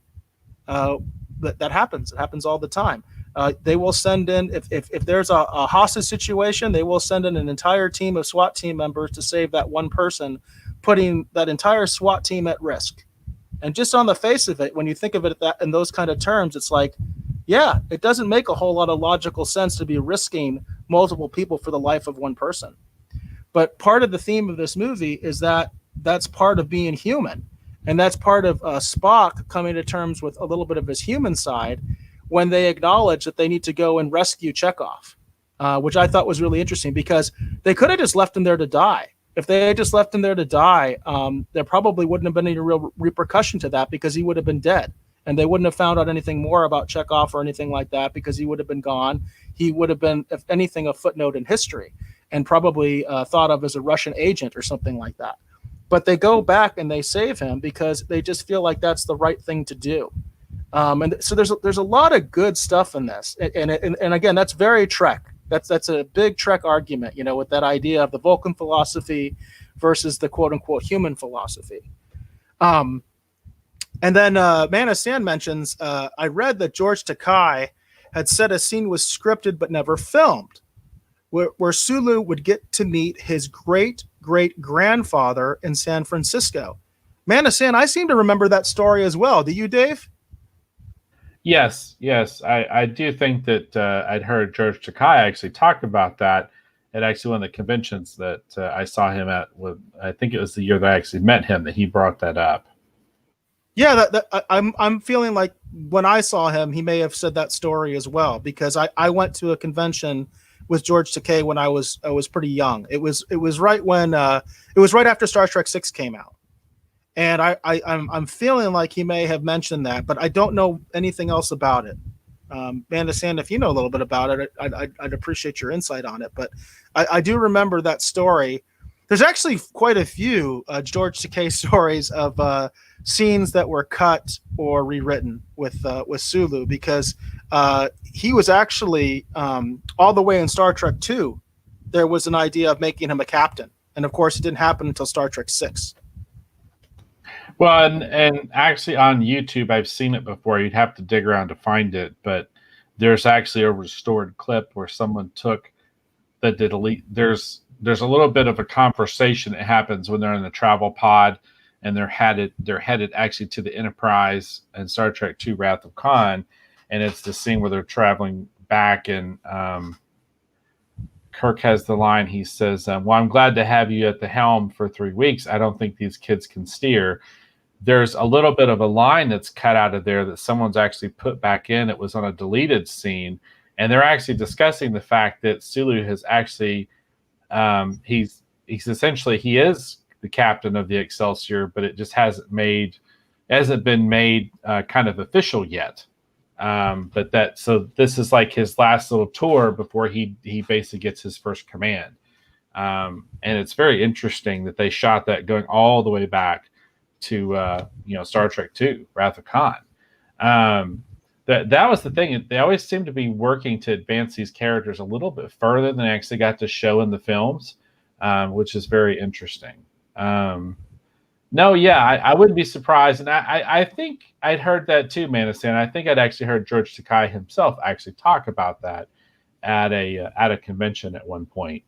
And I wouldn't have been surprised, because they did seem to be very interested in doing kind of more with Sulu, and for whatever reason, it just didn't actually make it into the film, it seemed like.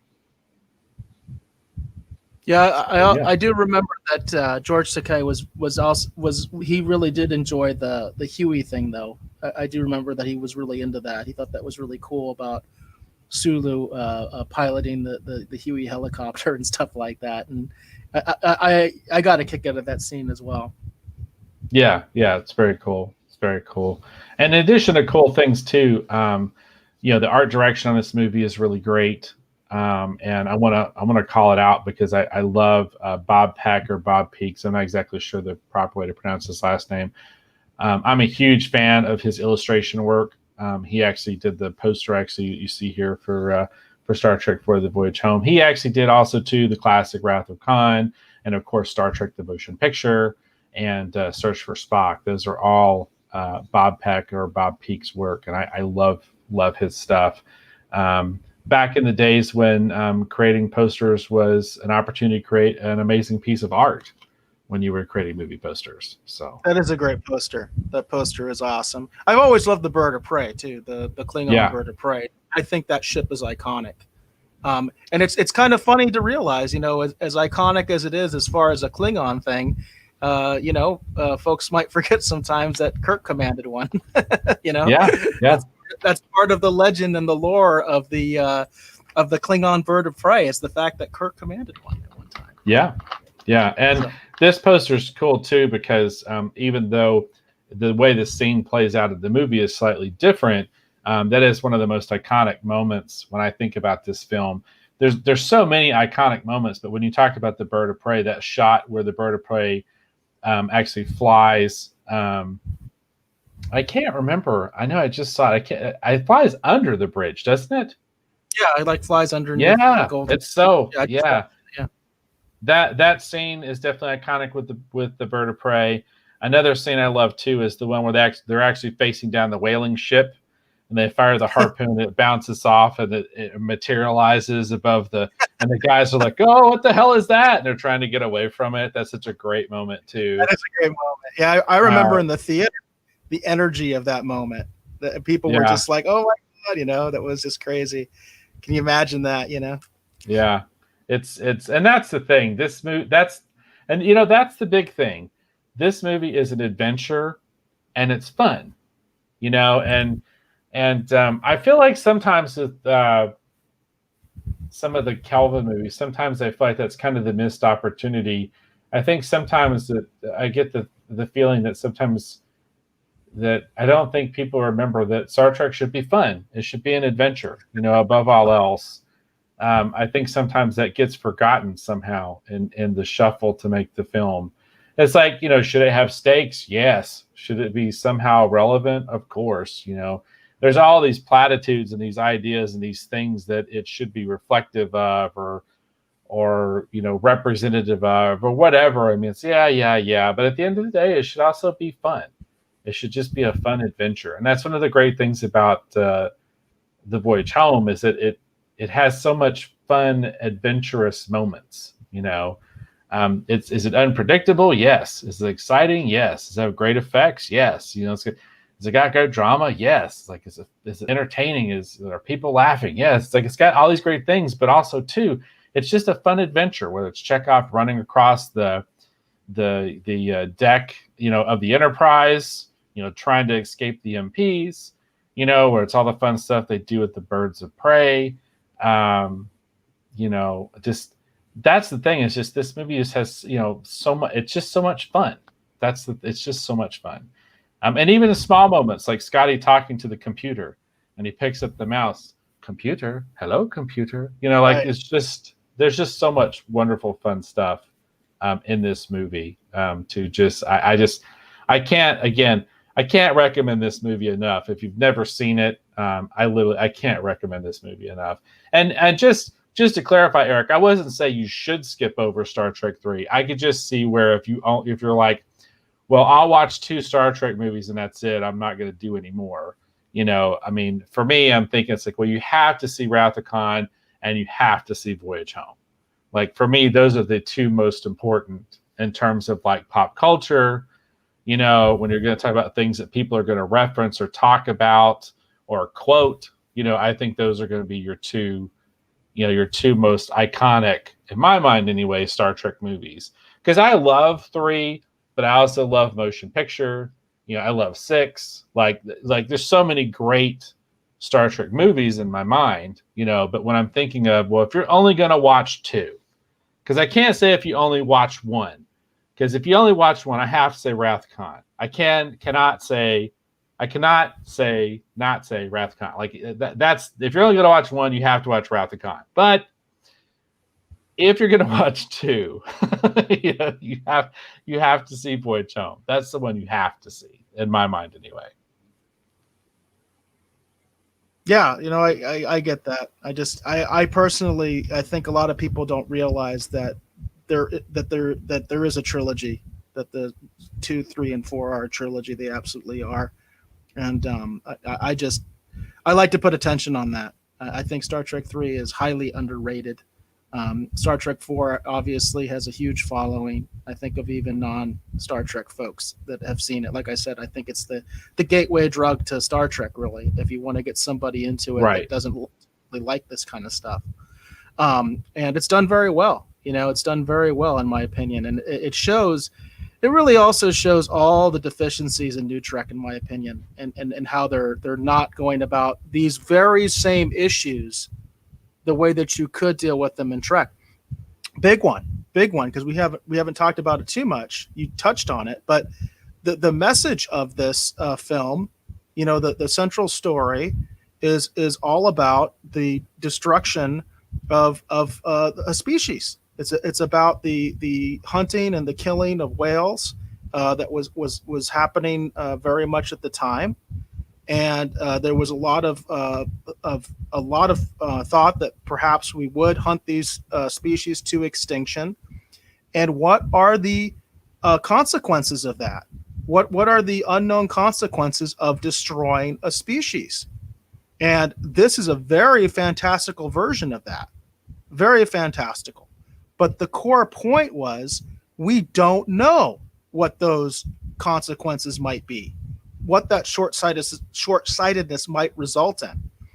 This movie wasn't getting into sort of like policy changes or anything like that, but they were just kind of showing in this very fantastical way what could happen, what could be the consequences of these actions, because we just don't know. We don't know how that's going to affect, the ecosystem. We think we know everything, but we don't. And that's one of the big messages of this. And I like it because it's a high message where you're not like trying to get specific into policy. You're not specifically trying to take a side. You're asking the question, and you're putting this very, fantastic kind of scenario of what could have happened. Where this is the most bizarre, fantastic scenario you can think of. We eliminate a species, and it turns out they're like a colony from some alien, civilization, and now they're all gone, and they could care less about us because they just came to check on the colony, essentially. It's really interesting. It's really interesting because it's a very grounded message, but in a really fantastic, crazy sci-fi context. So, how would you say you feel about the film today? I mean, I assume you're in the same camp as I am. I can tell you're very positive and you quite like the movie. Would you definitely recommend that people check it out? Yeah, I would recommend that the writers of Lower Decks check this out. I would recommend that the writers of Picard check this out. I would recommend the writers on Discovery check this out. I would recommend that that Kurtzman actually watch this, because I'm not sure if he has. Because all the things that you're trying to do in New Trek right now, they're done better in this film. Yeah, like I said, to me, this is the quintessential, Star Trek film. And it's just, to me, it just top to bottom, just everything about it, as in the context of Star Trek, I would say is classic. So can't recommend this film enough. And what's really funny too is, as much as it is sort of a period piece, because it is in the 80s, it is during the Cold War, and there are things in there that maybe as a contemporary, a contemporary audience, younger person, you might not quite get without knowing the historical context. I still feel like this film has aged very well. And that's one of my other points is you can do Trek with some contemporary trappings and with some contemporary things going on, but it still will maintain a sort of ageless quality if it's done right. True. So I think, do you have anything else that you want to add, or?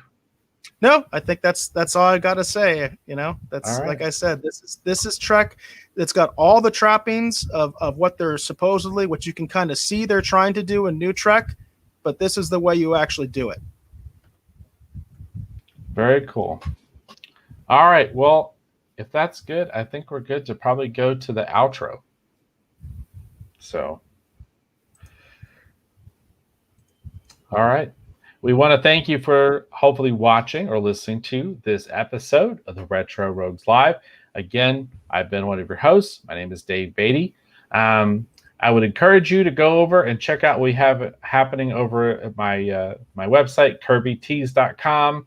Over at Kirby Tees, you can, among the amazing things you can find there is you can actually find Retro Rogues Live t-shirts.